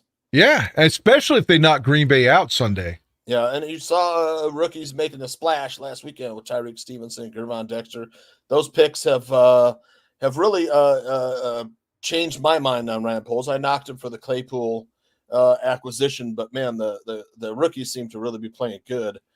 I know Aldo missed, but I was asking Dan what he would do if he was Poles. And my opinion is that I'm not going to gamble an ascending locker room on a quarterback. I don't have a problem with this guy having a different opinion. It's like, why does he keep saying this? I don't fucking care if he has a different opinion. And I don't mean that negatively. I mean, I respect his opinion. Everybody's entitled to their opinion. That's God, I said his opinion was valid like 20 minutes ago. Yeah. Let's ignore what I'm saying, though. But Aldo, let me ask you, I don't mean to step on you, too. What do you think, how's Kevin Warren play into what Poles would do, regardless of if it's keep or trade Fields? That's a great question. Warren probably has a say in that, right? Oh, absolutely. There's no doubt about it that he has taken over more responsibility in terms of overseeing the football operations. So everything is going to be run through him. Poles and whoever, Ian Cunningham, are going to present a plan to Kevin Warren in detail. This is what we're thinking. This is who we're thinking about targeting in the draft, free agency. This is our plans for 2025. This is part of all the rebuild, everything. And so Warren's role is going to be to ask questions and ask tons and tons of questions to see if there are any potential defects, or how are you going to handle this if this happens, or that happens. So he's there to be a safeguard, and he knows enough about football. He's been in the NFL. He's a former athlete. He and he's such a smart guy that he's going to have a really insightful interrogation period with those guys when they present the plan. So I think it's good for the organization. It's probably more hands-on than Sweaty Teddy, right? I would say, because, there were reports that Sweaty Teddy, wasn't involved that much, but we know that to not be 100% true. But I think that when the next time we hear Kevin Warren talk, he's going to be much more transparent about what his role is going to be in the building of this team.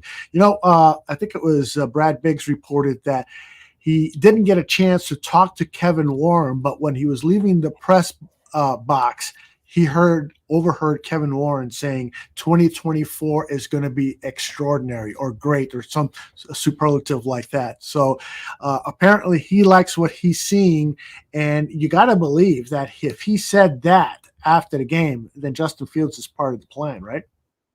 I would hope so, and I appreciate Larry there correcting my memory on that. I misremembered then. I appreciate him correcting me. But yeah, I hope so. And I would think that we're going to get to hear from the team president as well as the GM next week, right?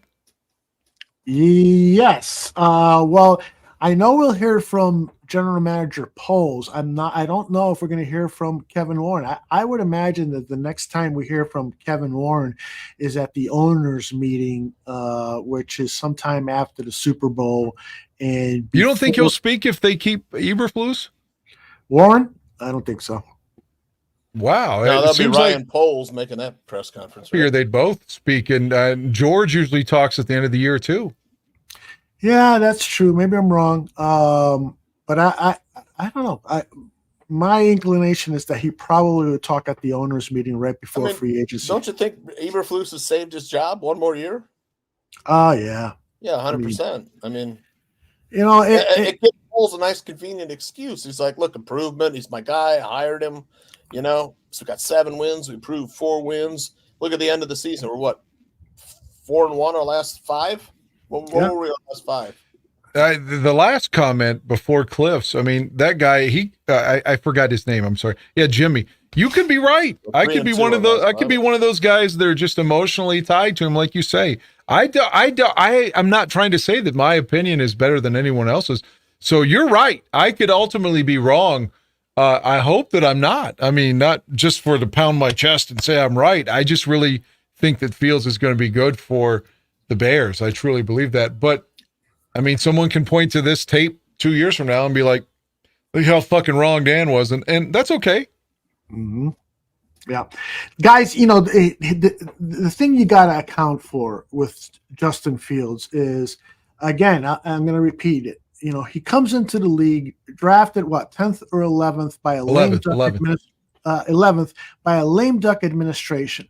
And Matt Nagy, Dan and I witnessed it firsthand. Matt Nagy's scheme and game plan for his first start in Cleveland it was almost like he was on purpose trying to show everyone, I told you Justin Fields wasn't ready. He was sacked 9 times. He never called max protect. During the game, I'm saying to Dan, he's saying to me, why doesn't he do this? Why doesn't he do that? Screen passes, options and so forth. Yeah, we kept saying that you have to adjust to what the Browns are throwing at you, and he just did not do that. He's like, all right, Justin, we're running the same shit in the fourth quarter that we did in the first quarter. It didn't work in the first, second, or third, so good luck. Right. He couldn't make any adjustments. You might, like, if you're leaving Soldier Field, just as an example, and you're like, I want to get home, I'm going to drive 75, 80 miles per hour the whole way, but there's a car crash, you have to slow down. You have to make an adjustment. I know that's a crude analogy, but Matt Nagy couldn't make adjustments. Right. Whenever Justin's getting killed, he could not change the way the game plan went. And that's what I hated Nagy for. But go ahead, Aldo. I'm sorry. So, and then that leads into last season where he gets an offensive coordinator who's never called plays at any what was that guy's level. name who was on before me? Clockerman? Josh. He was great. Josh, yeah, it's exactly what he said. The Eberflus and Getsy were learning on the job, which is my problem with all the moves that George McCaskey makes. We always hire guys that have to learn on the job. It carried on into this season where we started, 0-4? And we gave up 3 fourth-quarter leads of double digits. Right. And the entire roster is gutted. He had no playmakers. It was just himself. And then now we finally get to 2023. But during the offseason, Luke Getsy is drilling him to be a pocket passer, to transform him from Justin Fields to Aaron Rodgers. And clearly that was a failure. Yeah. Justin Fields says, I feel robotic out there. He complained about it. He got into trouble. He got out of trouble. But what happens after he complained about it? He throws for 335 yards and 4 touchdowns to Denver. They lose the game, but it wasn't because of Justin. And then against Washington. And then against Washington, he throws for 282 Thank you, PJ. yards and 4 touchdowns. That's 8 touchdowns when he is finally takes the shackles off, and Luke Getsy allows him to play as he plays. And then, unfortunately, he gets injured against Minnesota, but he comes back against Detroit and plays fairly well in that. Should have won the game. Tyler Scott dropped the ball. Indeed. And so what we've seen since he's come back from that game-winning throw in Minnesota. I'm sorry, Aldo. I'm just emotional. No, I love it. I love it. I love it. And so what we've seen since he came back from that Minnesota injury is that he is improving. And hopefully we'll see that ascension against Green Bay in Lambeau Field in a game that's going to mean a hell of a lot to Green Bay and a hell of a lot to Bears fans. So that's pressure. They can make the playoffs if they win. I think if they would have used the game plan that they used against Atlanta in Cleveland, that we blow the Browns out. All damn day. Yeah, we had it was just dead to rights, Danny. But it was all day. It was Fields in the shotgun and no attempts to run the ball at all. If they come out and establish a running game against Cleveland and get Fields on bootlegs, man, there's no way. Because, again, we were getting turnovers. I think there's no way we lose to the Browns if they'd used that game plan and got the running game going. There's so many times when the Bears lose that we pass every play and get into no rhythm passing or running. All right. I agree. I agree. And I think as Jimmy Toney says, you got to be able to pass. Yeah. Well, I don't know. I don't know. It's going to be interesting because I do think that he has grown, and you got to have. I think Yurko said it perfectly. Ask Justin Fields, who do you want as the offensive coordinator? Can you get along with Getsy? I want an honest answer. Don't worry about his family or anything like that. I love the idea. Thank you, Mark. Yeah. Let him do it. Mark's he's in your corner, Mark. Here goes Ben. Mark's what do you if you're asked right now, each of you, both of you, okay, it's Eberflus, Justin, and Getsy, or it's completely new. Like it's all 3 of them or it's none of them. Where are you going? What are the choices again? It's all 3 of them, a package deal, or you just you trade Fields and get a new coach and draft the kid from USC or whomever. So it's either you get all 3 of them as a package or you go the other way. Which way are you going? I truly believe that if I had to make that choice, that Getsy and Eberflus and Fields are all going to be better in 2024 than they were in 2023.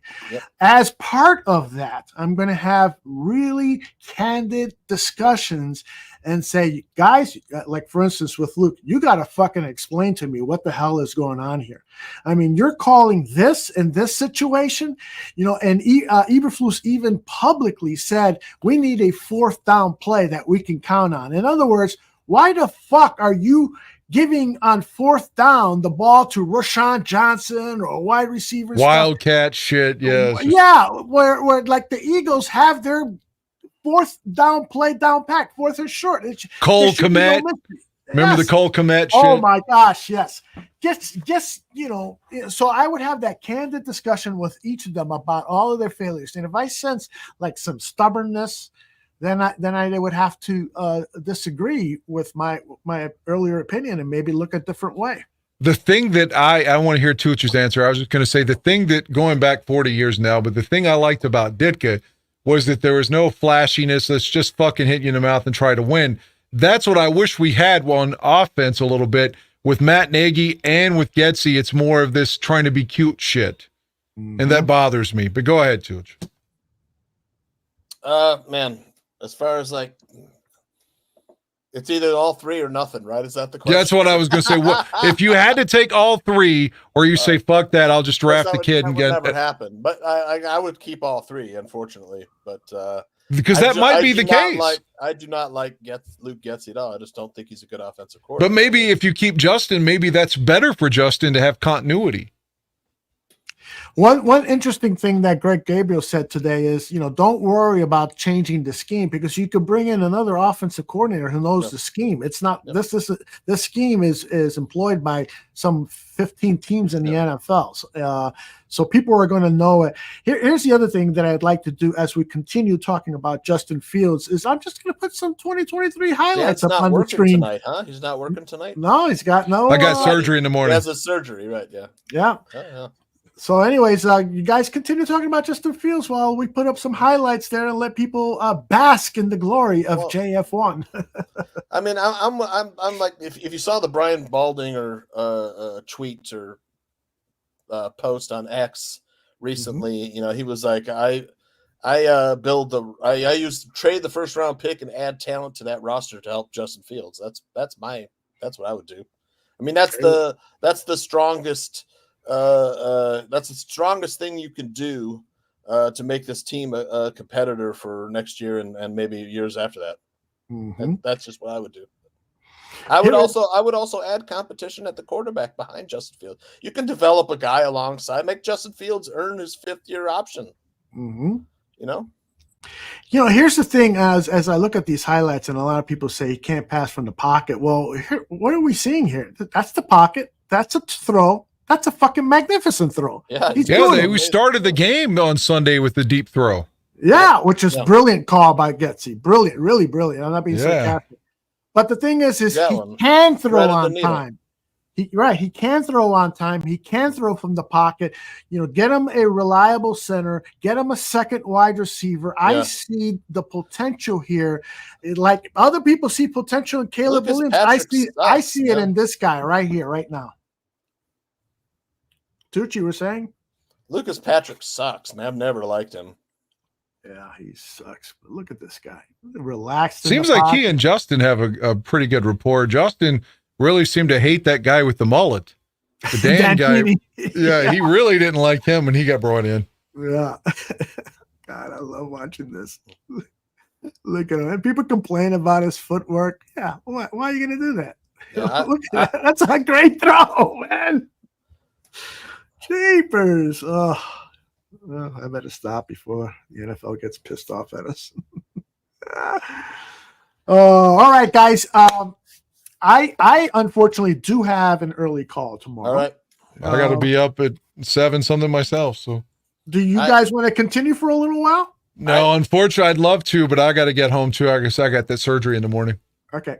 I went to a movie theater. I haven't been to a movie theater in a long tell time. us, please. Yep, I saw Wonka with the girls, and I went in. I was like, man, this probably sucks. And I loved it. It was freaking awesome, man. It was so good. Who's in the cast? Is that Timothy Chalamet guy? I mean, it's a musical, and I mean you've never seen the Gene Wilder. I know that, but it's in the same. It's in the same vein as the Gene Wilder, faithful to the Roald Dahl novels.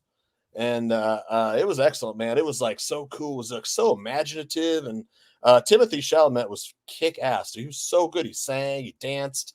His acting was fantastic. The story was really good. It was funny. The songs were great. And, the cast was fantastic. We had a cast of British actors, including an uncredited Hugh Grant. Man, it was fucking hilarious. Oh, wow. It was good, man. It was excellent. I saw it in IMAX, full recline.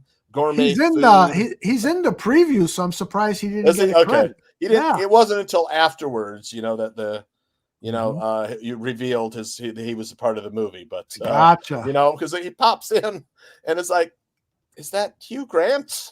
He's like, he's been shrunk into an Oompa Loompa size with the orange face and green hair.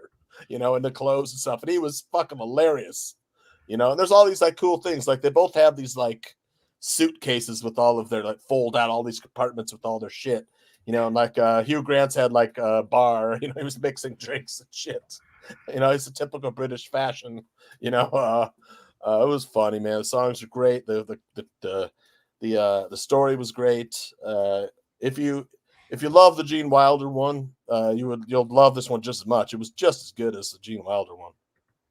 Oh, well, I want to thank everyone who had those comments about my surgery. Everybody, I read them all, and thank you. And I didn't mean to interrupt you too much. I just didn't want to ignore the good thoughts that people were sharing with me, and I appreciate it immensely. Yeah.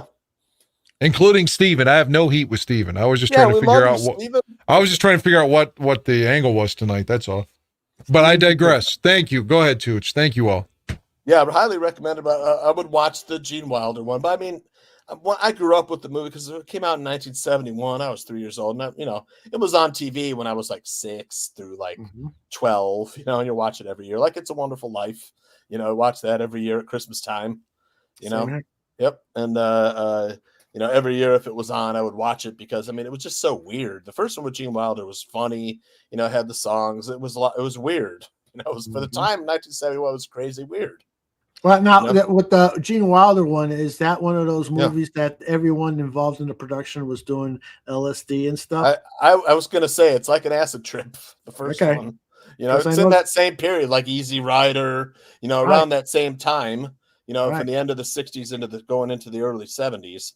With like Free Love and Freak Out and stuff like that, Zappa and the Mothers and all that stuff. Because that's around the same time a lot of that Saturday morning children's TV. Well, HR Puffin stuff. Yeah. Exactly. Yep. Yeah, all that weirdness, came out of that flowery, psychedelic, But the new one's great. It's not as flowery and psychedelic, but it was really cool. It's more steampunk, than but when in that Charlie and the Chocolate Factory Roald Doll universe. It was really good, man. Really enjoyed it. Dan, you seen anything? I finally watched that John, what's his name? Cazzetti, the guy that played Fredo? How do you say it? John Cassell. Cassell, yeah. I finally watched that documentary. I was really disappointed because it's only 39 minutes. Yeah, when you texted me that, I was shocked. I was like, because like on the bonus features, they had Al talking. They had Al's entire interview, which was 20 minutes. I was like, at the very least, they should have included more Al to make it, almost an hour. They could have, he's dating Meryl Streep at the time he got sick. And Al says, as good as her acting is, she's never been better in how she stood by him while he was sick. So she talked briefly. You could have asked her about what was it like for her when he was sick. And there were, it just was so short. I was like, why did I buy this? Yeah, it looks so good, but it's like so brief. It almost looked like what I watched was the trailer and not the. Wow. How much did you pay for the disc? Oh, it was only like $10. I'm just saying it should have been, it felt incomplete. It felt like the first half of the game and then I didn't watch the second half or something. But he had lung cancer. I didn't know. I knew he died early. And, they briefly touch on the fact De Niro paid his salary or paid all of his insurance so he could be in The Deer Hunter and all that. They could have talked more about that. Like, how much did he pay? Why did De Niro feel so like passionate about him? Like there were so many questions they could have followed up on and didn't. Yeah, I want to see this Jack Reacher Great, series. man. Yeah, I know Tooch loves. Season 1 was fantastic, man. Season 2 is pretty darn good too. Yeah, I got to check that out. Yeah. All right, guys, I think it is time to pull the plug on this episode of Bare Their Souls. Dan Aguirre, big day for you tomorrow. You go under the knife, so to speak. At what time? 8 a.m. East. Are they gonna knock you out? I think they're just going to give me a shot in the fucking cyst, and I'm sure that's going to be terrible. Yeah, but I'll have to take it. Be unconscious, get that Michael Jackson propofol cocktail, and just like, Is anybody going with you tomorrow, Dan? No, I called them today and asked, should I refrain from eating or do I need someone to drive me home? And the lady was like, no, you should be fine. All right. Oh. So again, I think that I'm awake. I think that they're just going to inject like a numbing painkiller thing into the cyst and then cut it out. Man. Yeah. That's like, and the second time they had to go into my arm, that I was like, they gave me a sedative, but it didn't make me fall asleep. I was just like really fucking mellow. So that's probably the same thing. Did you feel anything or? Me? Oh, no, I didn't. I felt exposed because they were shaving the hair around my groin area, so my dick is hanging out. And there's fucking back up. I'm like, holy shit! That's all I felt. But too bad it wasn't a porn, Aldo. They could have been like, well, let's make him feel even better, and somebody blows you. Yeah, you know what? Ask for the fluffer.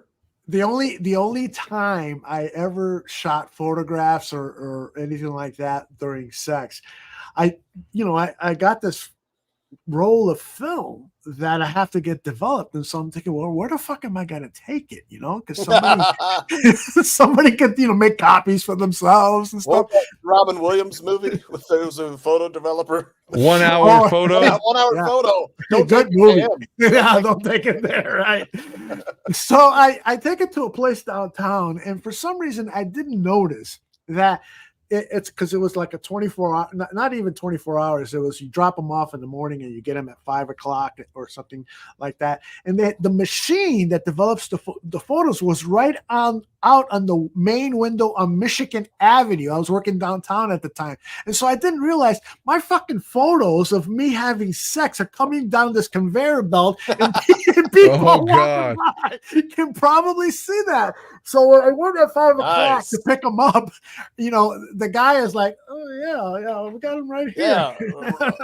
Yeah, bin number 39. Yeah, here it is. Yeah, those are good, man. Bin number 69, you mean? 69, So every time I go to Pornhub or something, I'm expecting to see a gallery shot of me in my early 20s having sex with a woman. PJ thinks Dan's going to be on Dr. Pimple Popper. That would be wild.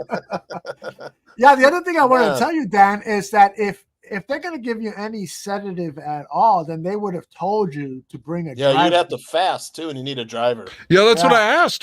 Do I need to refrain from eating, and do I need to bring somebody? They told me, no, you should be fine. That's an exact direct quote. Zach says it's a local anesthesia, so yeah. I don't know anything about that shit, but good luck to you tomorrow. Let me know as soon as you get out, and then we'll spread the word all over social media that they the main thing is they told me already, allegedly, they told me it wasn't cancer. Again, that was the thing, because, again, I couldn't even move my head. It was so sore that if I turned my head, it felt like it would take my breath away from me because it was infected. Of course, I didn't know what was wrong, and it was the size of a golf ball at the time. You couldn't even touch it. I couldn't lay down. So, I mean, again, I thought they were going to have to do a biopsy. And the girl, the dermatologist was like, no, I've seen enough. That's not cancer. You have a cyst. You have to get it removed. It's going to, the antibiotics made it small. It's like a dime. But she said, like, if you don't cut it out, it's going to come back. It could manifest again. Right. So you got to cut it out. You got to get the fuck out of there. Well, make sure you have the right wristband and ask a lot of questions. I don't want you to come out and say they fucked up and removed my testicles.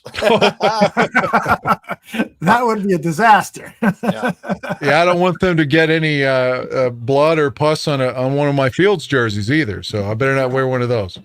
Have you ever had that? What is it? The propofol cocktail before, Danny? No, I've never had any kind of surgery unless you count that root canal. Which, again, let me point out, I did not have a cavity. I just brushed the enamel off of my teeth somehow. Although you've had that where they knock you out. It's like you count down from 100, you get to like 98, and you're like, oh, yes. In fact, but it's like 2 seconds of euphoria, Yeah. It's like the best feeling in the world. You're like, it really is. Man. It really is, yes. Woo, I could have this every day, boy. Yeah. Too bad Dan's not going to have that. I know. I don't want that. I don't want that. Again, my dad was an addict. You say that now. No, my dad was an addict, and I could be too. So I don't want it. I don't want to experience that. Yeah. Well, I'll drink to that. All right, guys. Great job tonight. And Dan will be talking tomorrow, and also Buffon 55 tomorrow at 7:30 John is back from his 2-week hiatus, and earlier than that, it'll be the Mac and Reed show at 6 p.m., and then earlier than that, it's Bar Down Talking Hockey with Parisi and Mueller. Goodbye, everybody. We'll see you soon. Bye-bye. Be well, Joe.